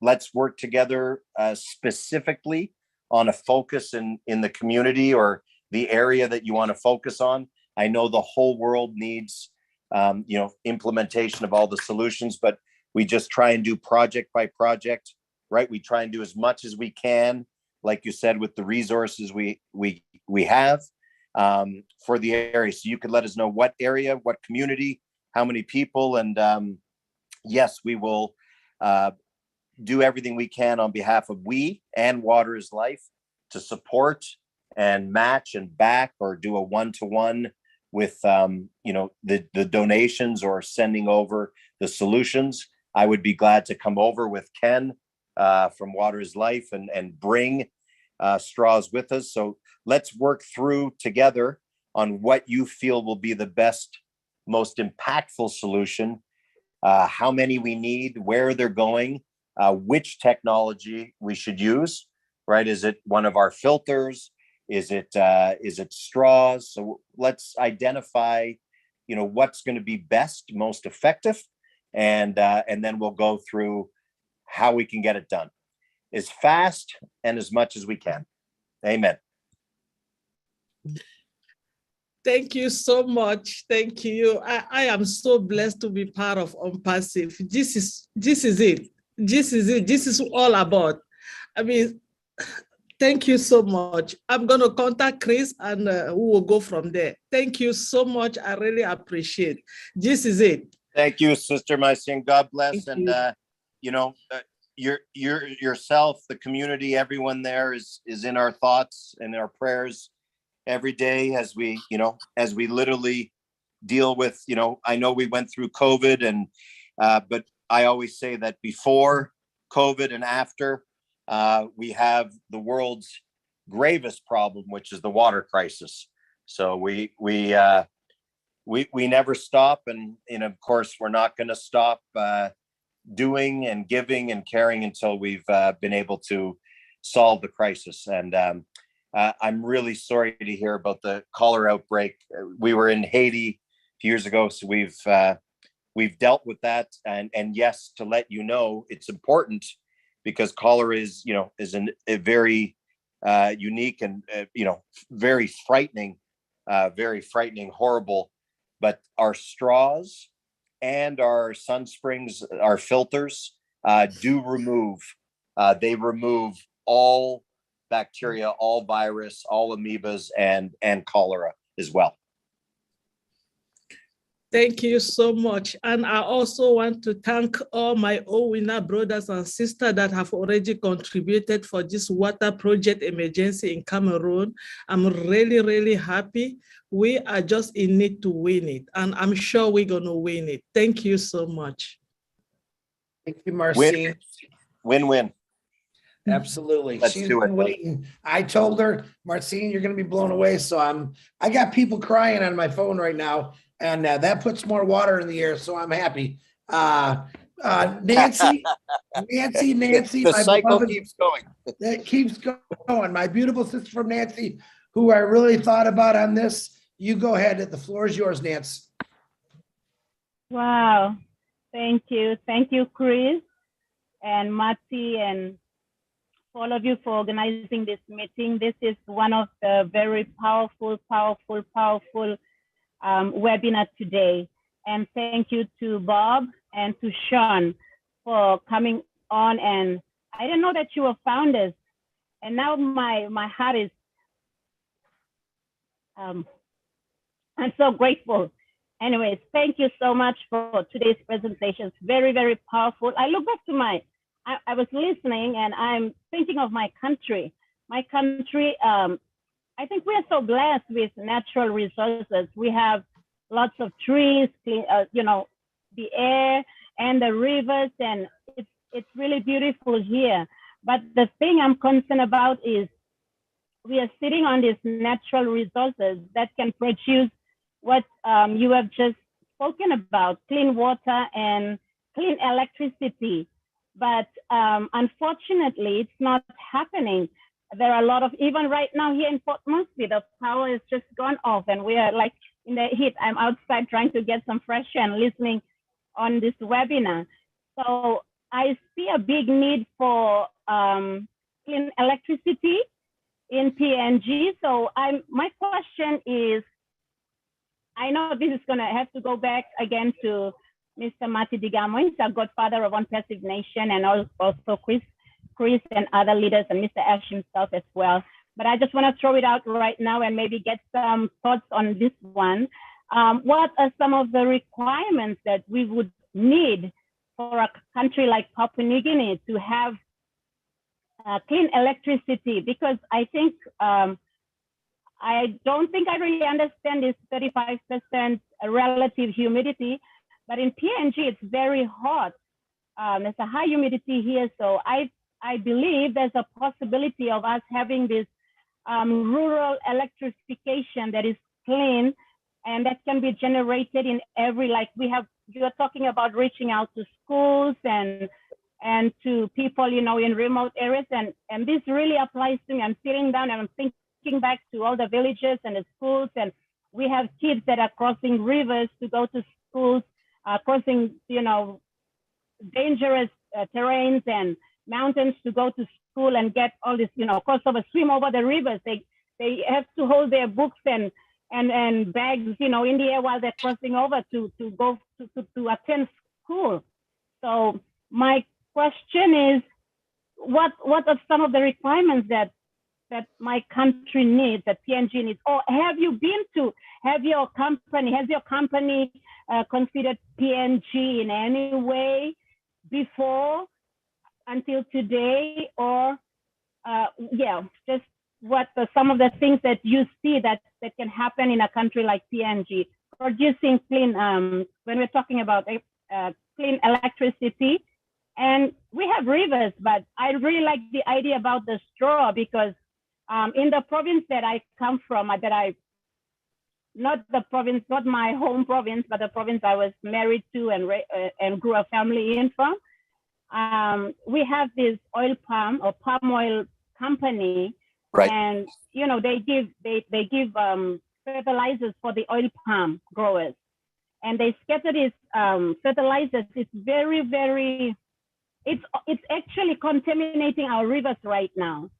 And there are a lot of sickness coming out from this chemicals going and polluting the river system. So I'm also wondering, how can we get the straw from your company?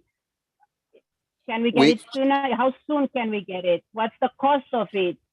Can you give me the cost as Absolutely. well?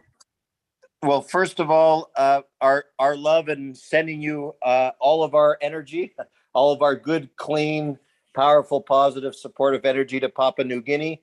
I've been very blessed to visit 77 countries on our beautiful planet.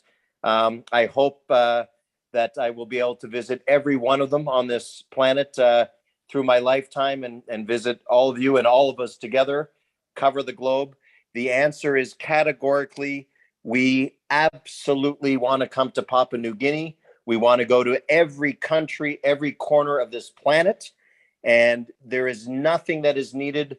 Our water systems, our water filters, the straws, and the energy systems are designed to work anywhere on the planet. So Papua New Guinea, I know, is a beautiful, beautiful island. Like you said, all the natural resources that are there. But the wonderful news is that our technologies, all of the systems, all the things that we've talked about, we could send over straws tomorrow to Papua New Guinea, and all of our technologies will work day one anywhere in the world, especially in Papua New Guinea. So I look forward. I'm very honored to help serve and help support and bring everything over there to Papua New Guinea. And I know Jeffrey and Bob and myself and everyone from the Bless team and ONPASSIVE team want to come and visit you on the beautiful island.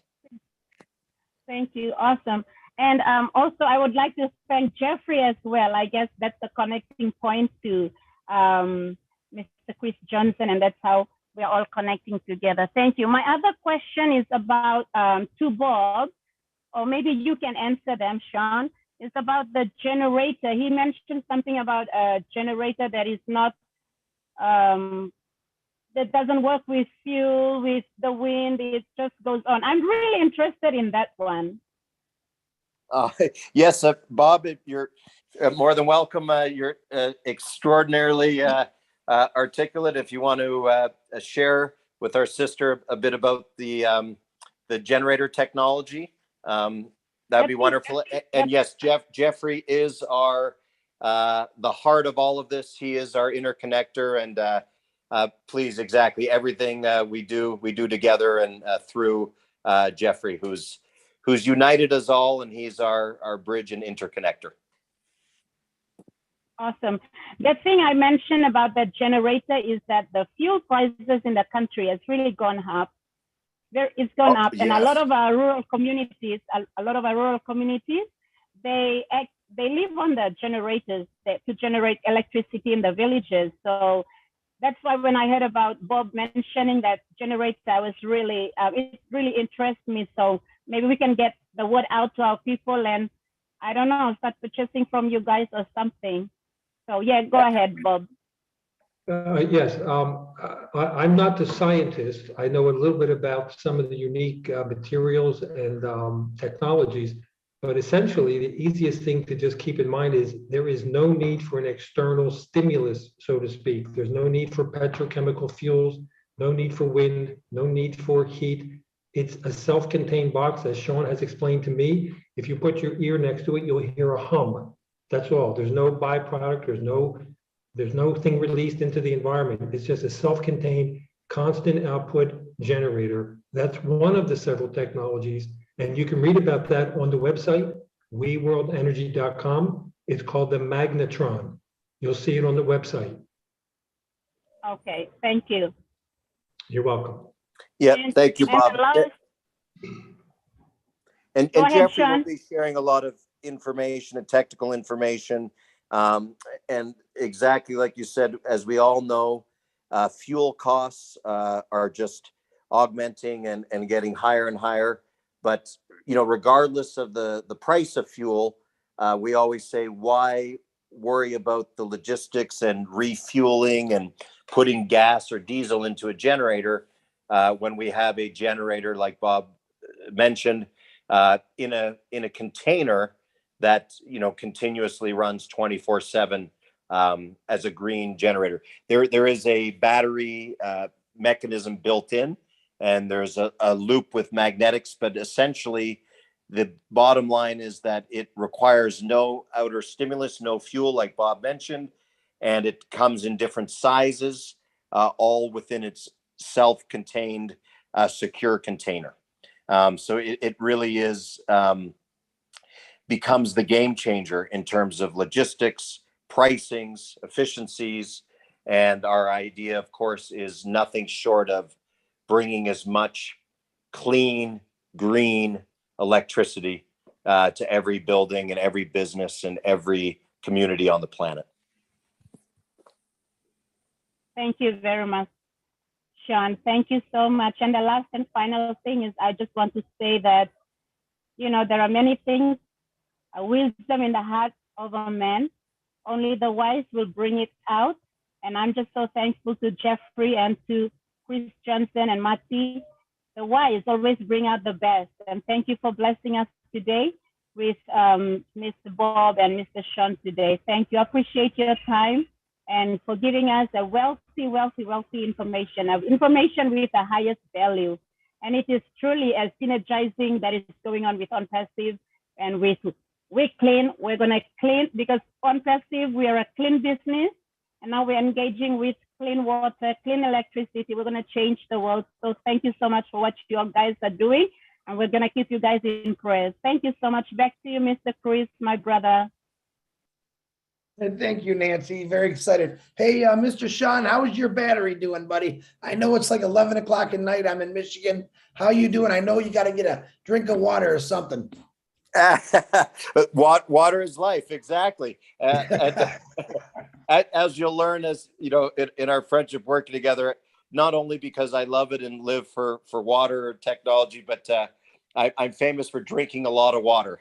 I love it. We have another incredible, actually, product. It's a technology as well. We'll touch on next time, but it was developed and it's being brought to the world by a very well-known, famous action hero movie star, like a Jackie Chan and Bruce Lee. His name is Conan Lee. He's a collaborator and a friend of ours, a partner of ours.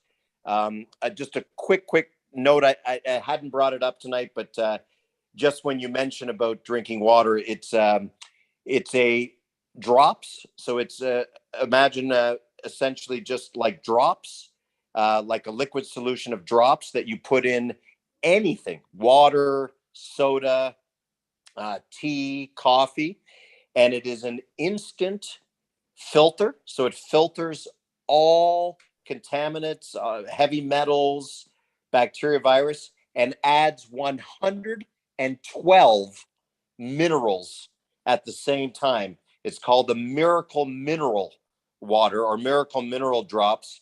And it has been in the US and it has been making multitudes of impacts and testimonials on illnesses, disease. Again, we all know, and we're very sensitive, no one's making claims and we're not, healing and touching on that space, only in so much that I can let you know that it is absolutely extraordinary, that it's an instant drop filters and you receive the wondrous, powerful benefit of having 110 minerals packed in every drop of the water. So that's something also that we have available immediately. In fact, I was just on local TV in Costa Rica, or nationwide TV, with Conan. He's an extraordinary magnetic gentleman, and he is aligned with We, and he is now a part of We, and he's brought his technology, his water treatment, or his water miracle drops to us so that we could help be the channel or the group that bring it out to the world. And as we all know, just like with food, of course, water and energy, but these minerals, not only for everyone around the world in terms of their overall health, wellness, and disease, but imagine the impact and life-saving and life-changing could be for kids and everyone around the world that don't have, are not getting the nutrients or the minerals or vitamins that they need in health. So just another extraordinary product that we have in our portfolio of solutions. And again, it can be, it has its core, base with the science that needs to always be on the bottle, but we can also private label that for the OBLESS or ONPASSIVE organization. Your wonderful, impressive organization. Thank you, Sean. Hey, guys, I want to let you know, and to Mr. Sean, I would like to talk to Mr. Ash about maybe starting our first OBLESS before we launch, where the Angels, you all know who you are. I know we have some countries and some of our own family that are struggling with water. I would like to talk to Ash about it first, and I'm sure Ash is probably going to contact you, Sean or Bob, about this. I'm pretty sure he's listening right now. I know he is traveling, but he said that he'd be on YouTube and listening to this. But just to let you all know, we'll get information where you can get these straws. I'll post them somewhere, if you got family right now, but we want to make this our first OBLESS project through Sean, through Bob, through we OBLESS, loving it. OBLESS, I think it's an amazing thing, but I do want to talk to Ash first and clarify he is the CEO of ONPASSIVE, and I don't make decisions, he does. But I think after he's been listening to this and hears it, I think he's going to be blown away. I think he's going to be calling Sean as fast as he can. So, Sean, how's your time? I got some hands up. I know it's after 11, and I got a lot of questions here, but I can get them written down and sent to you. But give me a time, Sean. I don't want to keep you all night. No, I appreciate everyone's time. As they say, you never get tired when you're so excited and passionate and adrenalized by all we're doing. No, I'm good for another few minutes. And again, I really cherish and I feel all of your energy and all of your love and support and chemistry. So I think you keep going. And please do wish Ash a safe trip, a blessed trip as he's traveling. And again, anytime respectfully that's good for him, we'll all convene again and look forward and very honored to meet him like all of you. And let's just all align together and do as many great things as we can together. That's so it's about, right? All the relationships, and we're all on team together. Absolutely. I appreciate you. All right, guys, we got like 1, 2, 3, 4, 5, 6, 7 hands. If you guys can do it in a couple minutes, I don't mean to rush you, but you can also send me the questions. Let's start with Dr. Masago. Could you keep it down to like 2 minutes? And then I'm going to go straight down the line on the panel. Doctor, can you please unmute yourself, please? Hi, everyone. This is so exciting. And thank you for bringing me in. Chris Johnson, I've been dying to talk. I really am excited about what Sean is saying, because I have lived in a country where I've also held children in my hands dying because of water issues, because of HIV/AIDS, because of many other illnesses. So you are an answer to the world, really, Sean. I was just wondering how you deal with politics when it comes to this, because there are already businesses in the world that are using oil in their industries, and they may be opposing to some extent what you do as with green energy or with clean energy. I'm saying this because in Botswana, for example, one time there was an introduction of, there's lots of sun in Botswana, and there was an introduction of solar panels in communities, in many, many communities, just to test that project. And somehow there was a sabotage in such a way that the project didn't work at the end. And we believe it is because of these powers behind about wanting to do their own businesses, even though it's in an unclean way. So how do you deal with that? But otherwise, I would like to say I cannot wait for this project and for OBLESS to start, because I live in Norway. I started a foundation here again because I had started one in Botswana, and we were trying to use reverse osmosis to help provide clean water in the Kalahari Desert. And it is very, very expensive. And as a charity organization in Norway trying to fundraise, we couldn't reach the money. So we are still actually trying to fundraise for that project. So you are just an answer to us. So I'm happy to be here, but I would like you to respond to my question as well. Thank you. Thank you very much, Doctor. It's an honor and pleasure to meet.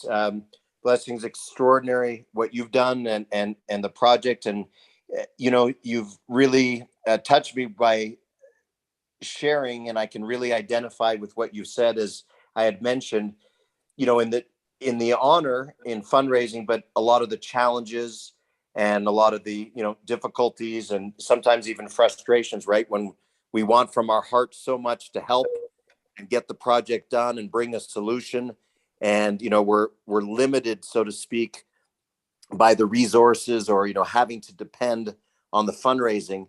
And as I had mentioned earlier in the call, that's what inspired. That's why this We initiative and our global movement and project with OBLESS and ONPASSIVE becomes very important and unique and distinct, because we are not relying on, we are not dependent on, we are not going to be held up by waiting to do a fundraiser or do a charity project, although that's very noble. And of course God bless all the projects as I've done. That's why, again, the way we're doing it with the commercial model of the sales and the leasing and the rental program of our generators guarantees us a very good revenue and strong resources to ongoing, continuously be able to have the resources. So that's, again, going back to why it's so important, so imperative, so instrumental that we implement the mechanism whereby we use the energy generator program to generate, not only, of course, deserve profits and commissions for everybody involved, but allow us the resources to do the donations. On your second point, yes, exactly. The reverse osmosis, again, depending on where the water source was or the nature of the project, exactly as you touched on, has been historically difficult. Again, just because of the electricity usage and the costs and efficiencies. That being said, I'm glad, not everyone likes to touch on it, but I am glad you brought that up, because politics, as we know, as much as in humanitarian and doing the right thing for humanity and doing something that is a fundamental human right for everyone to have life-giving water. We all know, we recognize that there is politics at play, whether we like it or not, everywhere in the world at all times. And when you're in the energy sector, which is the second largest industry in the world, next to number 2 to pharmaceuticals. And of course, when people talk about energy or the power industry, they're primarily referring to the oil industry. And of course, there is major politics, we recognize, and there are major interests at play and at work, as you touched on. What we have done, we have taken a great amount of time and thought and resources and consulted with some of the most significant attorneys and industrial leaders, commercial leaders, corporate heads, on how we implement this game-changing technology and program in such a way that, of course, we are safe, we are successful, and we're able to implement it without getting, like you mentioned, pushback or other issues that wouldn't allow us to come to market. And that is why we very specifically and very legally and very strategically have our program as it is. Remember, we're not selling the generators, so we don't sell them. There's not a price, and we're not marketing, that we're, an alternative to fuel, or we don't get into discussing that, so to speak. We just happen to have our own generator system that's in a container, in a closed, secure container. It doesn't happen to use fuel. It doesn't use fuel, just like the solar industry is booming around the world, just like wind. Everybody knows that when you talk about clean energy, you're talking about wind or solar at this point, because, magnetic systems like ours are new to market. So what we do is we're very careful that we just have our own rental leasing program. So that's one way that we come in. And remember, we're not, so to speak, doing a grand scale marketing of, this is the generator that's, changes the world. We just humbly come to the world direct to our customers. So businesses and buildings or projects or, hospitals, schools, agricultural, government buildings. And we have thousands of them right now already interested and signed up for our program. So remember, it is the right, and no one can stop us. Just like by law now, homeowners are allowed to put solar systems, right? People are allowed to, so to speak, go clean or go green or, be independent, keeping the grid as the backup with solar or wind. We just happen to be another alternative or another system that's a no fuel based system. But we try and keep things, congruent, and we keep them under our program where we lease and rent as opposed to selling. But truly, we don't know, we can't control, some of the politics at play, but we do our very best to bring out the program in that regard. And again, the important thing is that we just offer a program, a leasing rental program with our generators, direct to customers, direct to businesses, keeping it in that regard. That's why we are not entering and not getting involved as much in the politics. We're just dealing with our customers. And part of, I think, the success or the support of our program, remember, has been that we are supplying our generators, actually, believe it or not, to oil companies. There's many oil companies. There's natural gas companies. There's mining companies, government entities, military, everyone, government buildings, state senators, Capitol buildings, all that want our generator and need our generator. And as much as we know we're going to make a major impact, and we would love to get to every building on the planet soon enough, keeping things in perspective, even if we, implement 5,000, 10,000, 20,000, 50,000 businesses and customers, that's a major portfolio and business for us, but it does not even make a dent. It's not even a small dent or percentage of the planet that still uses, oil or diesel or coal, unfortunately. And that being said, those are just some of the things that we do, mitigating the politics of things. But we truly feel we have support, Doctor, as well. Now, as you know, there's never been a more important time in humanity.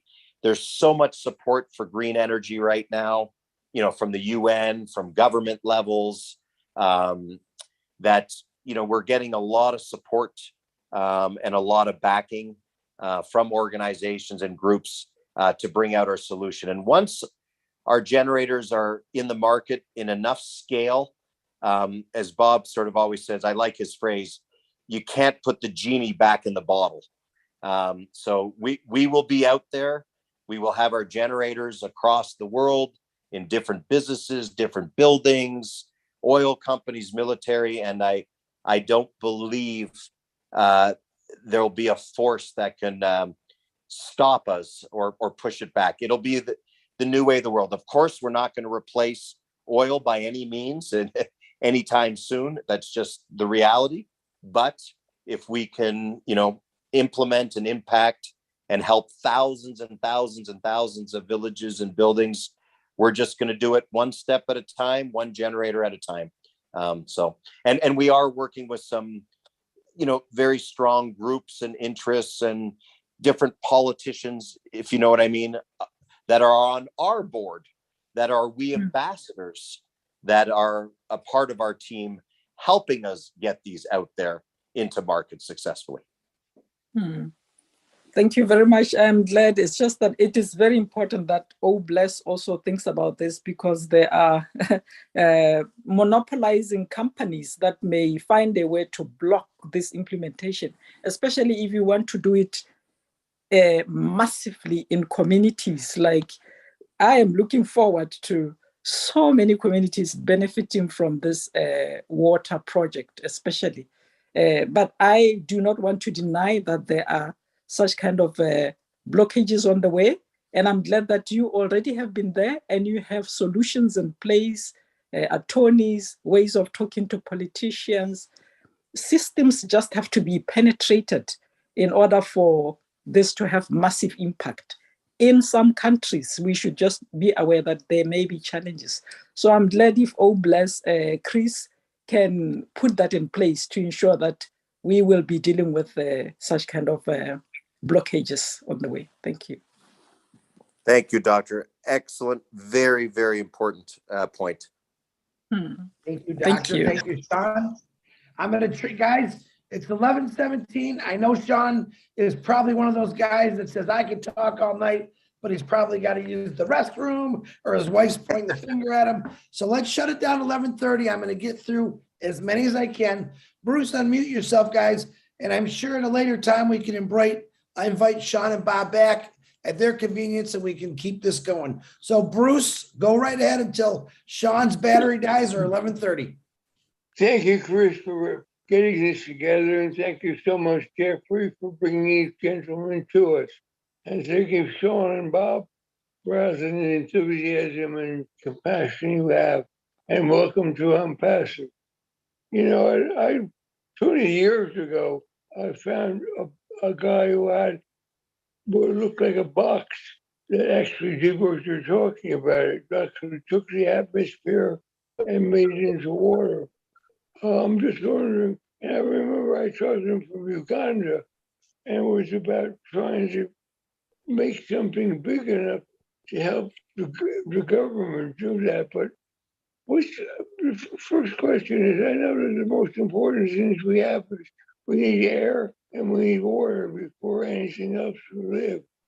But what's the size of a unit that you would have for, let's say, a small village? Thank you. Yeah, you are absolutely correct. Air and water, and of course, food. But as we know, energy drives the planet. Energy drives life and the business, and that's why truly, we as focused on the water and the energy as the two core base most important things or commodities on the planet. Of course, food, but where you have water and you have energy, you can grow food. So that's what we call our final holy trinity, if you will: the water, the energy. As you all may know, there's some extraordinary food growing systems in containers where you provide the potable water, electricity, and you can harvest multiple times more organic food growth in controlled environment containers. That's another technology we're working with and looking forward to bring to the world. But just to address your question, currently we have two sizes. There's two sizes of the water heart. The generators, of course, are in all sizes: 5 kilowatt for a home, 20 kilowatt, 50 kilowatt, 100 kilowatt an hour, 1 megawatt for projects. The water harvest system is 500 liters a day and a 2,000 liter a day system. They could be scaled bigger, but truly what we're focusing on is mass manufacturing those sizes. A 200 liter a day is ideal for a household or a family. That's why we sort of have that size, and 2,000 liter a day would be nice for a small community or a school. Obviously, you can stack, or we can align many units together, right? They're not that big. You'll see the picture. So we could put many machines next to each other and get as many thousands of liters a day as needed. Well, I was talking to was in a government in Uganda, and it was just too big a project, so we let it go. But is this something that can be done in forms of you said you would rent the machines, so would this be like in the form of a co-op, just like you have coffee growers that form co-ops? Could you form a co-op for clear water? Yeah, absolutely. Great point. Yeah, co-ops are used all over the world. Great for agriculture. So great idea. Local community or people could form their own water co-op or water delivery co-op for sure. And again, just to kind of touch on what we talked about before, our job is essentially to provide the system, right? We provide the technology, we provide the system, and then each community or each group or each co-op or each government or organization, whoever has the machines, they'll use them in the way that they need to use them in their local community, right? They can gather and collaborate and make a co-op. They can make a water company. They can bottle it. They can distribute it. They can resell it. They can donate it. So again, our job is to get the technology out there to the communities. And then, like you said, great idea. Local people can make their own co-ops or make their own organization or their own structure of how they want to deliver the water. That gets the governments out there. I was in Zanzibar when they had terrible flooding and they had terrible cholera. So it's true that you have to get fresh water because there's no potable water during that time. So this is a way to get people to have drinkable water that they don't have to boil, which would be much better than what exists right now. Is that correct? That is exactly correct. Absolutely.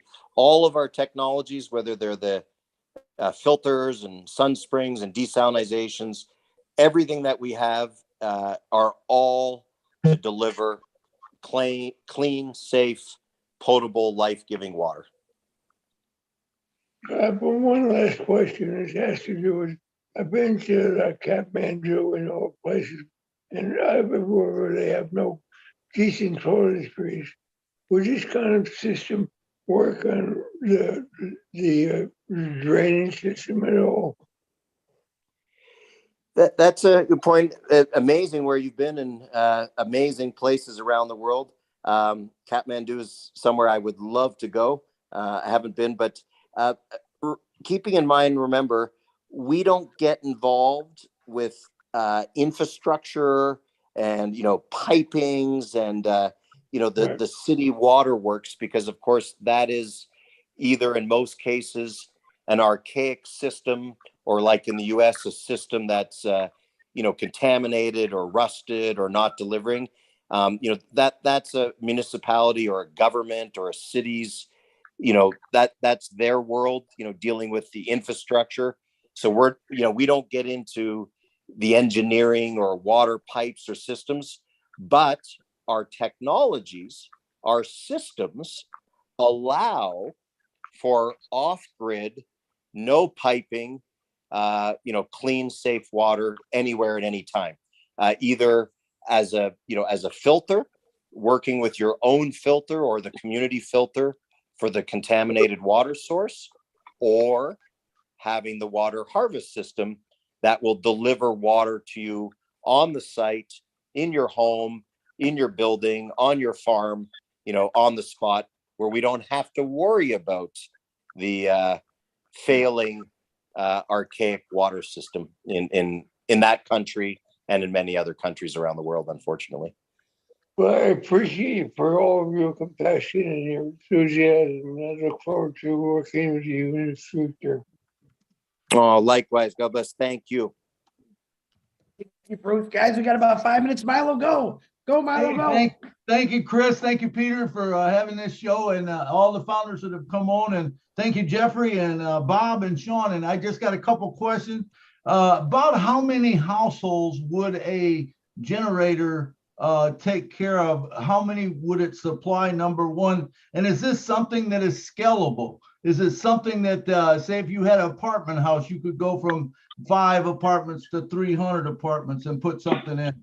And it's just, do you just change the filter if you want to scale up, or is it something you should do in advance? And then also, I guess what I'm asking is it scalable, and is the energy storable?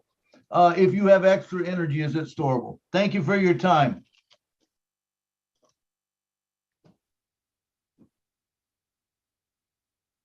Thank you. Go ahead, Bob, or if you like. Thank you, good sir, for the question. And the answer is yes, everything is scalable. It's very important. I'm glad you brought that up. In any technology, in any solution, anything that we're doing, everything needs to be scalable, of course, because, you know, there's the individual, you know, that may have their home, their humble home, and they need and they deserve, you know, light, clean electricity. And then, of course, we have, you know, large buildings, hospitals, hotels, resorts, you know, industrial, commercial properties that need a lot of power. So the answer is yes, the electricity, of course, is storable in batteries. So the generator will output, as all generators do, right? It's going to output the electricity that it's generating on a continuous, constant, you know, base load delivery of however many kilowatts per hour it's rated. So let's say it's a 100 kilowatt per hour generator that will put out a consistent 100 kilowatt per hour delivery. If you need a megawatt, you know, we put down a megawatt size. So if you have 300 apartments or 10 apartments, whatever the size of the building or the application, we put the appropriate size generator to cover the full electricity needs. So we have scalable sizes. We could stack various generators together. And yes, of course, any of that power coming out could be put and stored in a battery if so chose or needs to be done. Do we know roughly about what an average household uses? That's a good question. The average in the United States of America is about 7. I think it's like 6 to 8 kilowatts per hour in the United States is the average household use. And of course, it depends a little bit state to state. You know, in the summertime where a lot of electricity is being, a lot of air conditioning is being used, or in the cold winter months, because as you know, the largest consumption of electricity is heating and cooling. So when you're blasting the air conditioning or the heating, that's what requires a lot of the electricity. So every state depends on their price and their peak hours and surcharges. But a general average or a rule of thumb is 5 to 8 kilowatts an hour in the States. A lot less in developing countries. All righty. Thank you very much. All right, Michael, you're the last one. Go, go, go. Hello, thank you, everybody. Thanks very much for the evening.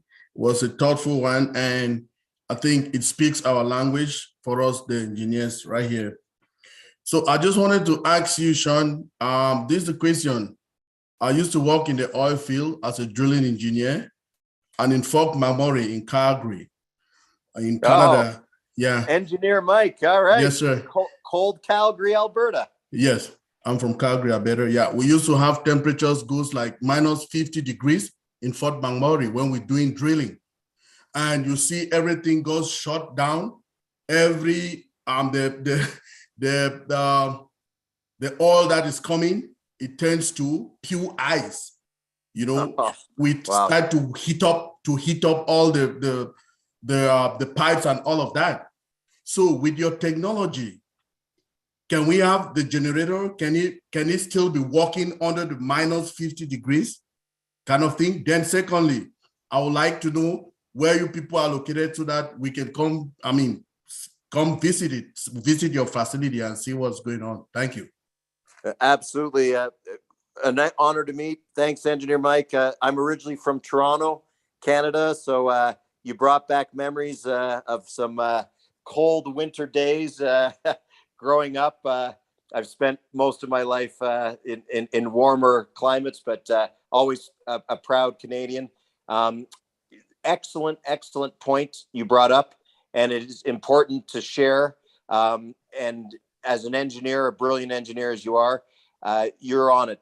The water harvest system does not function below 0 temperatures. Unfortunately, as you can imagine, and the reason why is, as we talked about earlier, right? We're taking the vapor, the gas, turn it to ice. So if it's below 0, it conflicts with the box. It just can't harvest frozen, frozen gas or vapor. So as much as we'd love to, we do have a lot of communities, as you know, in Canada, the reservations, the First Nations communities that we've worked with over the years to help. What we do there is we can use the system, but we just have to have the system in like, a shed or, in a building or, just under a covering where it's at least above 0. So if we just put it out in the elements in the middle of the open fields of Fort McMurray, of course, it'll all freeze up. The science just won't allow it to work. But as long as we have it in a protected, house or like a shed or, just a little building, and we can keep it above 0, then it will function, then it will work.